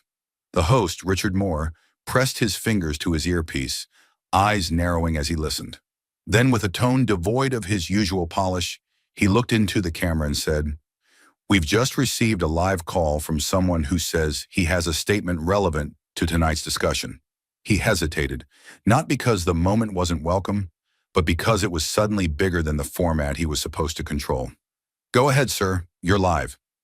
The line crackled briefly. Then came the voice, deep, weathered, deliberate. Not trembling, not loud, but carrying the quiet authority of someone who had nothing to prove and everything to remember. "My name is Mr. Harold Green," the caller said. His pace was unhurried, like a man walking across decades with each word. "I was head custodian at Travis Elementary in South Dallas. I hired that girl." You could feel the oxygen drain from the room. The audience shifted, not in restlessness, but in reverence. Blake Masters leaned slightly forward, face unreadable, and for the first time that night, he wasn't preparing a retort. He was listening, because the man on the phone wasn't a partisan. He wasn't a planted call or a political stunt. He was truth on the line, and the gravity of his voice told everyone so. Mr. Green continued, his words landing like bricks. I worked there for 27 years, cleaned every hallway, fixed every leak, scraped gum off desks, and watched generations of kids come and go. But I only remember one student who ever knocked on the maintenance office door and asked if there was any work she could do. He paused, just long enough for the tension to grow unbearable. It was Jasmine. She was 14, said her mom was working nights, and the food stamps weren't cutting it. Said her little brother had been crying over a growling stomach, and she was tired of seeing her mama come home with her shoes falling apart. The words weren't poetic. They were surgical, and they cut deeper than any monologue could. Richard Moore sat frozen. Even the studio crew, previously unseen, had stopped behind the cameras. No one dared interrupt, because this wasn't a memory being shared. It was a record being corrected, live. Mr. Green's voice grew steadier, stronger. I told her I couldn't pay her much. Just a few dollars under the table and some leftover lunch from the faculty fridge. You know what she said? That's enough, sir. She came in every morning before class, scrubbed toilets, wiped windows, swept stairwells, and then she'd go sit in science class like she hadn't just inhaled ammonia for an hour. There was no pity in his tone, just clarity, just fact, and within it, an indictment of everything Blake had dismissed, everything the audience had clapped for. And let me tell you something, he added, his voice tightening now, brimming with conviction. That girl never once asked for sympathy, never once asked to leave early, never once acted like the work was beneath her. But I've watched CEOs throw tantrums over broken coffee machines. I've watched men in $1,000 suits ignore me when I mopped under their shoes. Jasmine, she handed me paper towels without me asking. A few people in the audience exhaled, quiet, guilty breaths. Others stared at the floor. Some watched Jasmine, who remained still, eyes focused, hands resting lightly on the glass table, as if holding back a dam that didn't need to break. Then came the line, the one no one would forget. She didn't mop floors, Mr. Green said slowly. She held that school together. The words landed with the force of a verdict. It wasn't flattery. It was testimony. It wasn't a defense. It was a declaration. And in that moment, the hierarchy Blake Masters had so carefully constructed collapsed like a house built on wet paper. The Ivy League degrees, the polished rhetoric, the smirking dismissal, all of it crumbled beneath the weight of a janitor's voice carrying the truth of a teenage girl who chose work over rest, responsibility over resentment. No music swelled, no applause followed, just a heavy, sacred quiet. Because for the first time that night, no one was performing. They were remembering, and the voice of a custodian had just done what no political talking point ever could. He made Jasmine Crockett real, not just a congresswoman, not just a guest, but a living ledger of quiet survival. And an answer to the very question that had opened the debate: who deserves to lead America's working class? That call had just given the answer, and it was not Blake Masters. And as the final syllables of Mr. Green's voice dissolved into the charged silence, she held that school together. It was as if the walls themselves absorbed the truth. The studio lights, once bright and clinical, now seemed harsher, exposing not just the faces in the crowd, but the weight of everything unspoken. The applause that once followed Blake's slick one-liners had died. The pride that once sat comfortably in the room's polished rows now felt exposed, fragile. Jasmine Crockett hadn't lifted her voice. She hadn't raised a fist. But something seismic had happened anyway. And as the stillness grew heavy, almost sacred, one man stood. He rose slowly, like a man waking from a long, unearned comfort. He looked to be in his early 60s, wearing a pressed navy blazer and a name tag clipped neatly to the lapel. Tom Garrison, Columbus, Ohio. A businessman, the kind of man who, just an hour earlier, might have nodded along with Blake's remarks about results and standards. But now he stood without applause, without words, without any gesture except the most human one: presence. His eyes were fixed on Jasmine, not in admiration, not in pity, but in something rarer: recognition. As if, for the first time in his life, he saw the quiet architecture of struggle not as a liability, but as credibility. He didn't smile. He didn't speak. But in that moment, he said everything. I didn't understand before. Now I stand with her. Not in slogan, not in speech, but in silence that was deafening. Others followed, not all at once, not with fanfare, but like memory catching fire. A woman near the back adjusted her scarf and rose to her feet, her eyes never leaving the stage. A young intern seated near the soundboard stood next, lips pressed tight, hands trembling slightly. Then two men from opposite ends of the crowd, one in a blue-collar jacket, the other in a tailored vest, both rose together, casting brief glances at one another like strangers discovering they had both been hiding the same truth. It wasn't a protest, it wasn't a performance, it was a reckoning. A slow, spreading realization that the seat of honor hadn't belonged to the loudest man in the room, but to the woman who had once walked to school in the dark, scrubbed toilets before algebra, and sat quietly through cruelty until it broke itself. The very act of standing became contagious, not out of obedience, but out of shared awareness, as if everyone had suddenly been reminded that to stay seated now was to stay small. No one instructed the cameras to pan, but they did. They swept across the growing wall of silence rising from the crowd, shoulders straight, hands at their sides, some blinking back tears they didn't quite understand. They were no longer an audience. They were witnesses.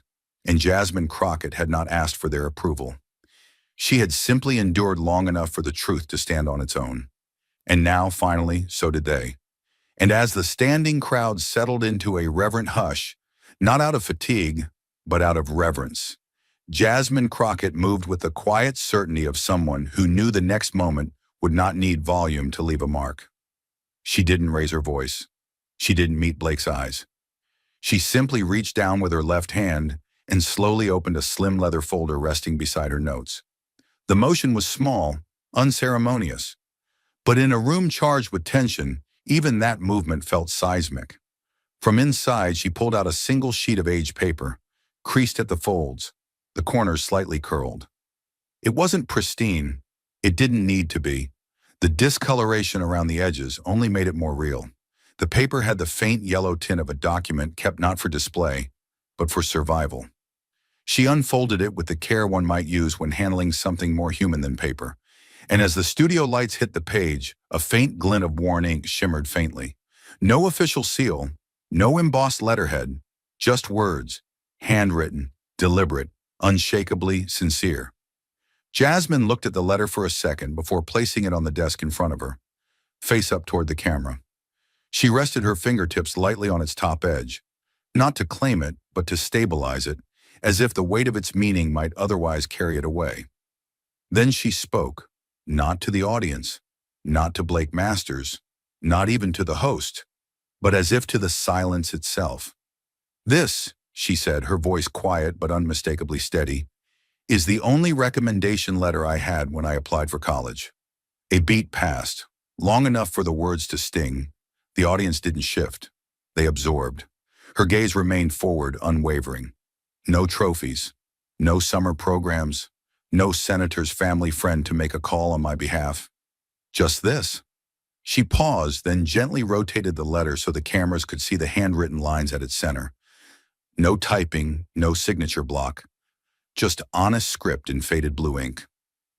The letter read, "To whom it may concern, Jasmine Crockett has worked after hours as a custodial assistant at our elementary school for over a year. Despite her age, she has demonstrated discipline, maturity, and a rare sense of quiet leadership. This young girl cleaned our floors, then went on to debate ethics with my faculty. She has no father at home, and her mother works 2 jobs, yet Jasmine arrives before sunrise, completes her duties, and still manages to outperform students twice her advantage. She does not ask for praise, but she deserves a chance. Please consider her for admission, not because she's had it easy, but because she's done the hard things with grace." Signed in graceful looping cursive, Eleanor M. Keene, Principal, Travis Elementary. You could hear someone inhale sharply from the 3rd row. Another person, someone who had stood just minutes earlier, closed their eyes. Not out of sorrow, but out of recognition. Because that letter wasn't just a reference, it was a monument. a declaration written in ink and humility that quietly shattered the glass walls people like Blake Masters insisted were natural. Jasmine didn't rush. She let the room see it, read it, feel it. Then she placed her hand gently over the letter, not to hide it, but to ground it, like one might place a hand on a gravestone or a Bible before a vow. They say leadership should come from legacy, she added softly, but all I had was this, and the will to never let it be the end of my story. And for the second time that night, the room went still, not because they were stunned, but because they had finally truly understood. And as the final words from Jasmine echoed through that room, they say leadership should come from legacy, but all I had was this. The studio didn't erupt. It didn't collapse. It transformed. The silence that followed wasn't absence. It was respect. It was a reckoning. The kind of silence that crawls beneath the skin and makes people think about the stories they've dismissed, the hands they've overlooked, the truths they've called too personal to matter in policy. Jasmine hadn't demanded sympathy. She had made dignity visible, and in doing so, she shattered the carefully constructed myth that power only belongs to those born near it. What happened next didn't require production cues or flashy graphics. It didn't even need commentary. All it took was a single clip, 27 seconds long, captured by a shaky cell phone camera from row 4. The video began with her hands, one holding a janitor ID badge, worn and curled at the edges, the other holding a single sheet of lined paper, folded so tightly it trembled as she placed it beside the badge. The caption read simply, Jasmine Crockett, Congresswoman, former custodian, survivor. But it wasn't the image that went viral. It was her voice, quiet, resolute, devastating. I was never beneath dignity. I was beneath privilege. 7 words delivered without anger, without performance. Just truth so sharp it cut through algorithmic noise like a blade through silk. The clip spread like a controlled fire, starting on TikTok, leaping to X, then Facebook, then Instagram, then the inboxes of people who never watched debates, who hated politics, who thought they'd seen it all. Within 12 hours, the clip had surpassed 6 million views, not with flashy headlines, not with partisan outrage, but with raw momentum. People reposting, not because they supported a party, but because something in that moment felt like a mirror. A quiet revolution was unfolding in pixels and shares. Viewers didn't just watch the clip. They paused it, replayed it, studied the flicker in Jasmine's eyes as she said those words, not to accuse, but to reveal. They dissected the line like scripture. I was never beneath dignity, a declaration of self-worth in a country that still teaches millions to apologize for being born poor. I was beneath privilege, a damning diagnosis of the systems that confuse suffering with failure. The comments flooded in like a second audience, and this time, it was global. This wasn't a speech. This was a reckoning. I've worked 3 jobs and never once heard someone say that on TV. She didn't cry. She didn't flinch. She stood, and I felt seen. Teachers reposted it during staff meetings. Janitors played it during break. High school students stitched it into montages about rising from disadvantage. And then quietly but unmistakably, the phrase started appearing on signs, at food banks, in union halls, and even printed on the side of a coffee shop tip jar in Milwaukee. Not beneath dignity, beneath privilege. The studio's marketing team hadn't even uploaded the official debate yet when their switchboards crashed. News outlets scrambled. Commentators, unsure how to frame the moment without sounding out of touch, defaulted to neutrality. But the public didn't wait for permission. They made it their own. Conservative hosts tried to pivot, calling the clip emotional theater. But the backlash was swift.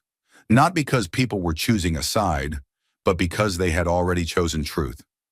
The original uploader, a college intern named Lacey Ramirez, posted a follow-up an hour later. Her face was tear-streaked, but her voice was clear. I filmed that because something in the room changed. I felt it. I didn't even realize my hands were shaking until I hit stop. And I've never shared anything political online. But that wasn't politics. That was justice. Her video gained 1.2 million likes in a day. And while the platforms exploded with commentary, edits, duets, and remixes, one group stayed almost entirely silent: politicians. Because Jasmine hadn't just told a story, she had issued a challenge, one that couldn't be dodged with buzzwords or filibusters. She had exposed something terrifying to those in power: that the people don't need polished talking points. They need someone who remembers what the floor feels like when you're cleaning it, not standing on it. By the time national news picked it up, anchors weren't asking, "What did she mean?" They were asking, "Why did it take this long for someone to say it?" One segment on MSNBC played the clip 3 times in a row before cutting to a roundtable that, uncharacteristically, just sat silent for nearly 15 seconds before speaking. CNN added a graphic: "Dignity versus privilege," the quote that's defining the debate. Meanwhile, across the aisle, even some conservative voices broke formation. A retired GOP mayor from Indiana tweeted, "I've disagreed with her policies, but I'll be damned if that isn't the most honest thing I've heard in years." The impact reached beyond the Beltway. At a high school in Memphis, a teacher printed out the quote and taped it to every locker in her hallway. In a fast food restaurant in rural Pennsylvania, a manager started their morning shift by reading it aloud. In a subway car in Brooklyn, someone graffitied it onto the tiled wall, not in protest, but as a quiet sermon. And still, Jasmine Crockett never reposted the video. She never commented, never claimed the moment, or tried to monetize it.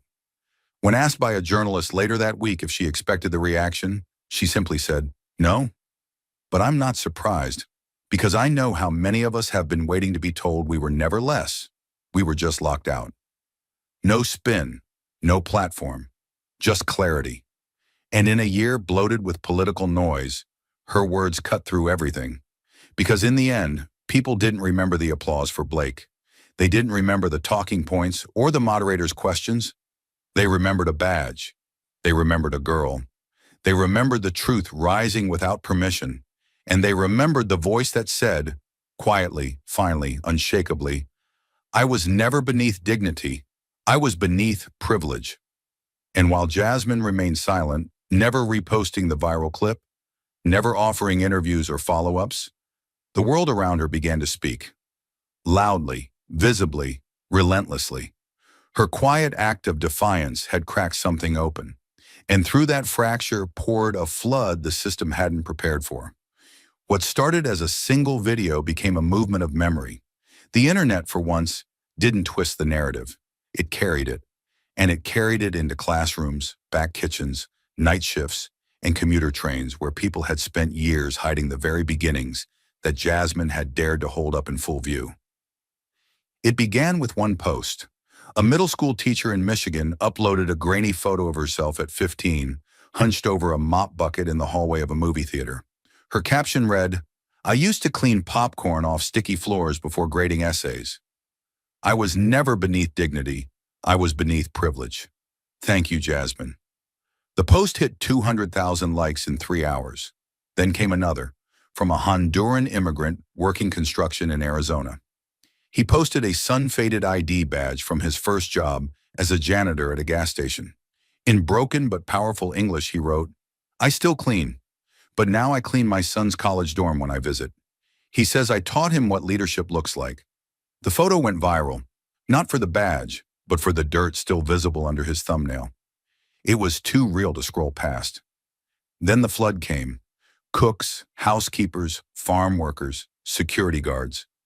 People who had never spoken publicly about their pasts started posting photos and fragments of their origin stories. A woman who now worked as a nurse in Baltimore shared an image of her bent over a sink in a fast food kitchen, hair tucked under a visor.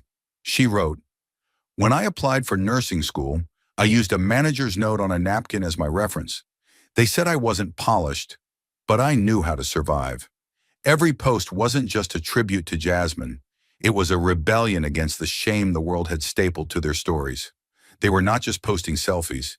They were reclaiming archives.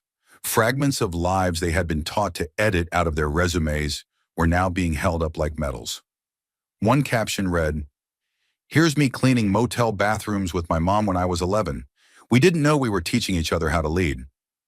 But we were. Soon the hashtags became their own uprising. Beneath privilege, Joshi, where leaders begin first job files, knotless just earlier thousands, then tens of thousands, then millions of posts poured in. Each one a silent scream against the structures that had taught people to hide where they started. Jasmine's quote had not only resonated, it had detonated something far more personal. A former high school janitor in Alabama, now a social worker, uploaded a picture of her first pay stub, $62.15. She captioned it, "They told me stories like mine don't get told unless they're tragic, but Jasmine made it clear they can also be powerful."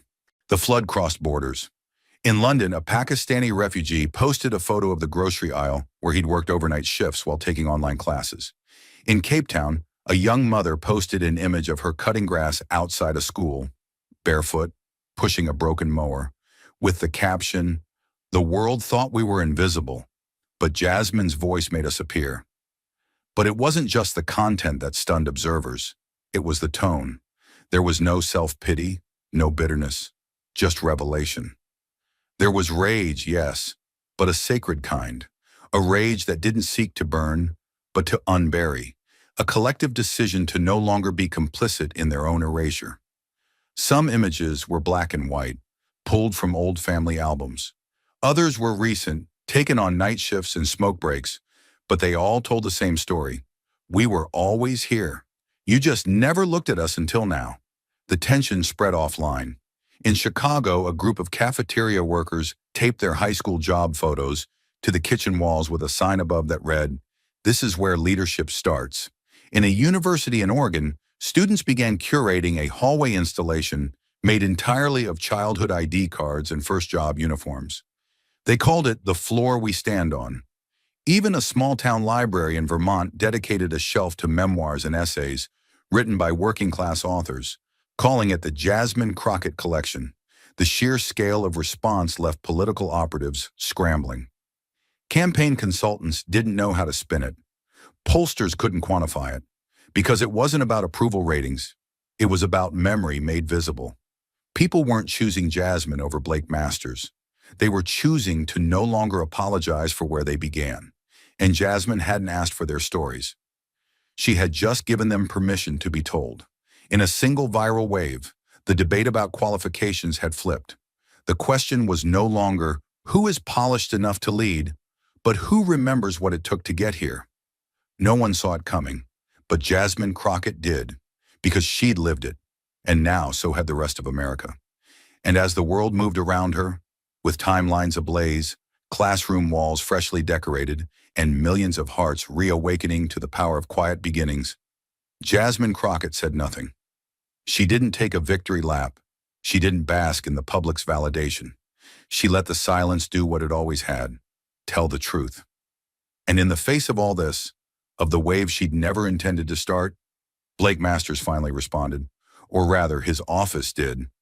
The statement arrived like a shrug disguised as policy. No press conference, no face, just a sterile email to the media titled, "Statement from the Office of Blake Masters." Its contents were as frigid as its formatting. "We believe voters should judge on performance, not sentiment." 12 words, lifeless. Weighted with calculated detachment. Not a single mention of Jasmine. Not a single acknowledgement of the moment now echoing through homes, classrooms, and town halls across the country. It was the kind of message that spoke volumes through what it refused to say. It wasn't just indifferent, it was engineered that way. A wall of language designed to insulate, to discredit emotion, to reduce survival into softness and struggle into spin.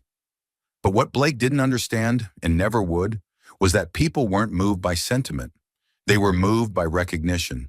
And in trying to dismiss her with bureaucracy, he only made her silence louder. Jasmine didn't issue a counterattack. She didn't sit for interviews or release carefully worded rebuttals. She didn't take the bait. What she did instead was far more devastating.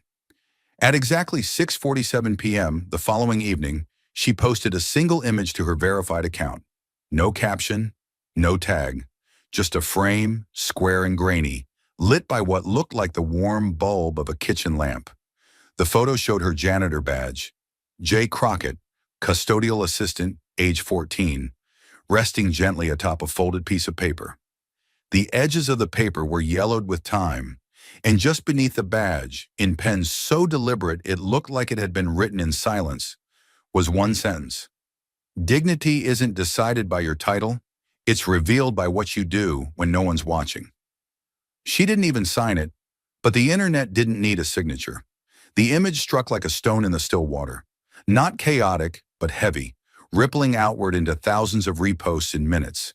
And not from bots or strategists or pundits, but from teachers, from nurses, from delivery drivers and custodians, and working parents and middle schoolers who had been watching quietly, holding their breath as the world debated whether someone like them could truly belong in the rooms where decisions are made. The image did not trend. It unfolded. It appeared not in viral spikes, but in sacred waves, pinned to bulletin boards in break rooms, shared in WhatsApp threads between night shift workers, printed and slid into the plastic covers of student binders. It was not a political artifact, it was a map, a compass, a reminder that being unseen didn't mean being unworthy, and it traveled far, beyond the news cycles, beyond party lines, beyond the boundaries of who was supposed to matter. Teachers were the first to respond en masse. In Kansas City, a school librarian printed the quote and taped it above every row of student lockers. In El Paso, a middle school principal began reading it aloud during the Monday morning intercom announcements, calling it their new character moment. And in Detroit, a third-grade teacher asked her students to write about what they do when no one's looking. One student, age 9, wrote, "I feed the dog and don't tell my mom because I know she's tired." The quote was quietly added to email footers by counselors and social workers. It was stitched onto denim by an independent artist who'd once cleaned office floors at night to fund her studio. In a church in Atlanta, a pastor opened his Sunday sermon with the line, paused, and simply said, "There are truths that aren't scriptures, but still feel sacred." But nowhere was the quote felt more viscerally than in the very spaces Jasmine had once occupied. The public schools, the cafeterias, the forgotten corners of service that so often go unmentioned in patriotic speeches and campaign ads. In a community center in Tulsa, a night janitor named Miriam printed the photo and taped it to her cleaning cart. When asked why, she said, "Because it's the only time I've seen someone tell my story without turning it into a joke." In a cafeteria in Boston, kitchen staff printed the quote and laminated it, placing it next to the time clock. And in Newark, a student council rep lobbied to have the words printed at the top of every Monday schedule for the rest of the year. The principal agreed. It wasn't just a message, it was a mirror. One held gently, not in judgment, but in affirmation. And what stared back from it was not weakness, not emotion, not even inspiration. It was truth, quiet, undeniable, steady as breath. And Blake Masters, armed with his metrics and performance talking points, found himself ghosted by the very people whose lives he claimed to understand. Because performance, the world was learning, isn't just about sound bites and polished sentences. Performance is rising before the sun. It's staying late to finish a job no one sees. It's cleaning floors with cracked hands and going home with your head high, even when the world calls your labor unskilled. That's performance. That's dignity. And no title could give it or take it away. So when Jasmine posted that image, she wasn't speaking to power. She was speaking around it. To the people who've never had microphones but always had something worth saying. To the kids sitting in back rows who know the smell of bleach better than perfume. To the mothers, the grandfathers, the daughters, the janitors, the aides, the invisible ones who are invisible no more. Dignity isn't decided by your title. It's revealed by what you do when no one's watching. The country didn't need a press tour. It didn't need a campaign strategy. It had a sentence, and the sentence was enough. And while Jasmine's photo continued to echo in hallways, homes, and hearts, something deeper settled beneath the noise. Not applause, not outrage, but understanding. Like the way a battlefield goes quiet not after victory, but after realization. Because her story, simple, unpolished, and unflinching, had done something no campaign had ever could. It forced America to look in the mirror. And for the first time in a long time, what looked back wasn't power in a suit. It was labor. It was memory. It was dignity earned the hard way. in shoes worn down by places most politicians have never set foot in. And through that mirror, a question began to burn. What if we've been measuring worth the wrong way all along? The lesson didn't arrive like a lecture. It arrived like a punch to the ribs. Quiet, invisible workers, those who mop, wipe, lift, bend, clean, file, pour, serve, were finally centered not as symbols, but as leaders in waiting. Jasmine didn't need to shout that message. She was the proof of it. She had once been called invisible. Yet the moment she held up that ID badge, every person who'd ever been overlooked felt seen. Her story showed us that greatness doesn't announce itself with a spotlight, but leaves evidence in the dark. And when that evidence is finally brought into the light, it doesn't just inspire, it indicts. Because the real injustice was never that she had to clean floors at 14. It was that society saw that moment as disqualifying, that the world equated poverty with shame instead of survival, that titles and accents and zip codes became silent gatekeepers, deciding who gets to lead and who must remain silent. Blake Masters' jab didn't expose Jasmine, it exposed us, our bias, our arrogance, our failure to recognize grit when it isn't dressed in polish. And Jasmine's refusal to retaliate, that was the turning point. Because she didn't just win a debate, she reframed the battlefield. The humanity in her story cut deeper than any soundbite ever could. Because it wasn't about her pain, it was about how she carried it, about how she turned cleaning rags into stepping stones and silence into strategy. The girl who once inhaled bleach fumes at dawn now breathes life into a generation told they'll never be enough. And with just one sentence, dignity isn't decided by your title. She built something no billionaire ever could, a moral infrastructure, a framework of truth that doesn't collapse under scrutiny, but grows stronger the closer you look. The lesson then is not just about Jasmine, it's about us, about what kind of country we pretend to be, and what kind we truly are when tested. Are we a land of opportunity or of optics? Do we celebrate resilience, or do we only tolerate it until it makes us uncomfortable?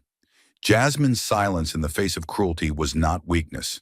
It was a blueprint, a reminder that sometimes the loudest revolution is carried not in shouts, but in posture, in poise, in choosing to be bigger than the insult because your purpose has always been louder than the room. Her story also taught us something brutal, that the hardest part of rising isn't climbing, it's doing it while the world pretends your ladder doesn't exist.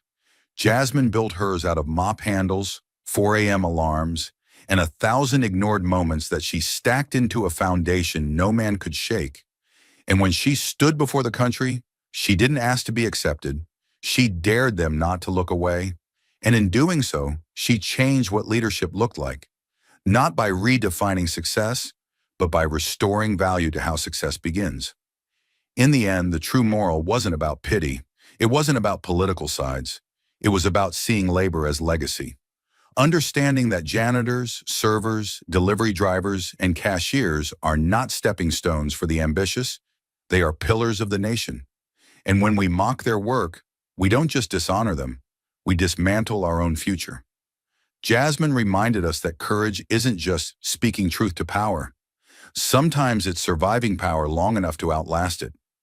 Sometimes it's walking into a studio where you know the deck is stacked, and choosing not to bow, but to stand still and let the truth do the speaking.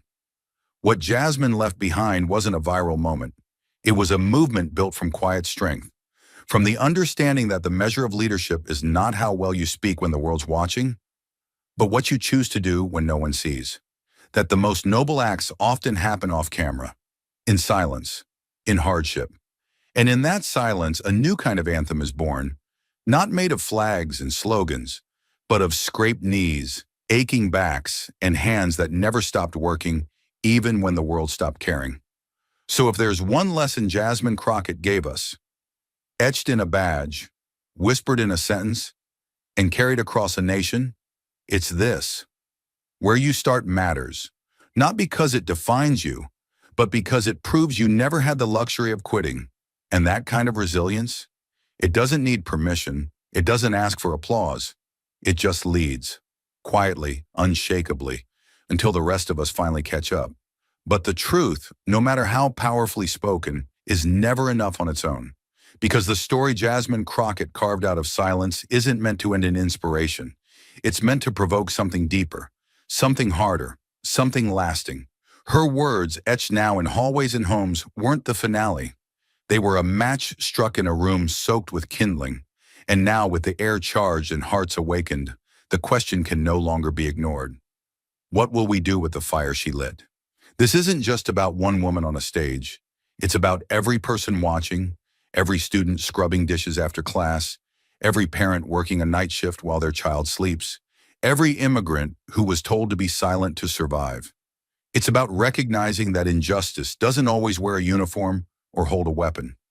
Sometimes it wears a suit. Sometimes it smiles as it devalues someone's story with a joke and a headline. And if we let that go unanswered, if we settle for nodding along and clicking like as if that's enough, then we are no better than those who build systems on silence and call it order. So here's the question Jasmine never had to say out loud, because her life screamed it. Will you just clap or will you stand? Because standing means more than applause. It means risk. It means speaking up in meetings where it's easier to stay quiet. It means hiring people based on potential, not polish. It means correcting the person next to you when they degrade someone's labor and calling out the smirks that follow. It means teaching children that excellence isn't inherited, it's earned. And often it begins with a mop, not a microphone. Change doesn't start in Capitol buildings. It starts in kitchens, in classrooms, in every overlooked hallway where someone with less is doing more. Jasmine showed us that leadership is not defined by who speaks the most, but by who keeps showing up long after the world has turned away. And that's where we come in, because the systems she survived are still here, still rewarding the privileged, still mocking the poor, still pretending that lived experience is a liability instead of a credential made of fire. So don't wait for another Jasmine. Don't sit back and hope the next underdog finds their way through the cracks. Be the one who widens the cracks into doors. If you're a teacher, read her words to your class. If you're an employer, reevaluate how you define qualified. If you're a voter, ask yourself who truly understands the people they claim to serve, not just through polished speeches, but through the lives they've lived. And if you're someone who's still fighting, still unseen, still holding on by your fingertips, know this: you are not alone. Your story is not too small. Your labor is not beneath dignity. Your life is not a footnote. It is the center of the page. Because Jasmine's strength wasn't just in surviving the insult. It was in absorbing it, then turning it into a call loud enough to move a nation. But she cannot carry it alone, and she shouldn't have to. We owe her more than a standing ovation. We owe her action, the kind that doesn't wait for permission, the kind that tears down the lie that only the privileged deserve to be heard, the kind that writes a new future, not in slogans, but in policy, in hiring, in education, in how we see each other when no one else is watching. This is the moment. Not someday, not after the next election, not after the next scandal. Now, because there are millions of Jasmines out there, scrubbing, stacking, sweeping, surviving, and if we don't fight to make room for them, we're not just failing them, we're failing ourselves. The country Jasmine believes in isn't a dream.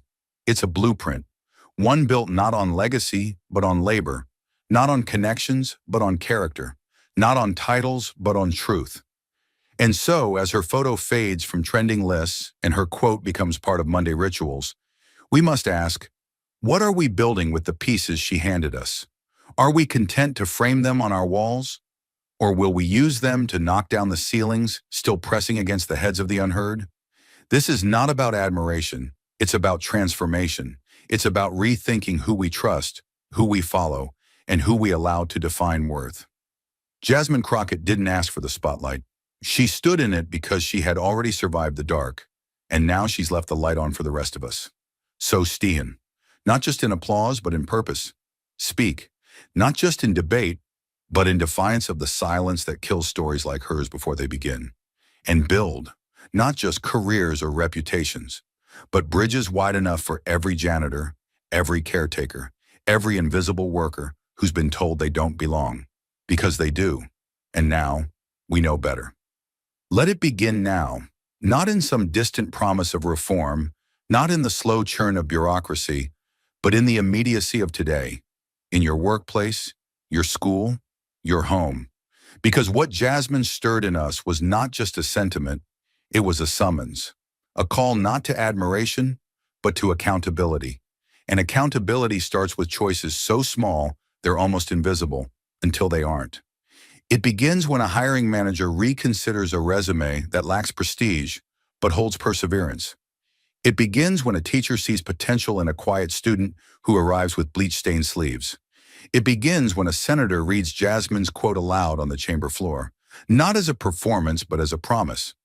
Dignity isn't decided by your title. It's revealed by what you do when no one's watching.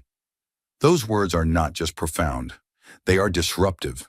They dismantle the narrative that worth must be performed, that power must be inherited, that leadership must be loud. And that disruption is our task now, to carry her sentence into policy, into paychecks, into culture. Let us make it so that no child ever has to choose between feeding their siblings and being seen as worthy. Let us make it so that stories like Jasmine's are not rare miracles, but expected proof that brilliance comes from every corner of this country, not just its boardrooms. Let us remind every smug voice that mocked her that the floor she once scrubbed now reflects their own reflection. And they are the ones who must answer for what they have done when no one's watching. So when you leave this page, this video, this moment, don't let it pass through you like wind. Let it move you like gravity. Carry Jasmine's legacy not as a symbol, but as a strategy. Share her story not just for likes, but for change. Hold her quiet power in your palm and press it into your next decision, your next challenge, your next act of decency that no one sees but still matters. Because it's not about being viral, it's about being vital to someone somewhere who is still fighting to be seen. And if we rise with her, not just in memory but in mission, we won't just honor Jasmine Crockett, we'll finish what she started. Thank you for watching until this moment and for standing with us on this journey for justice. Your support means everything.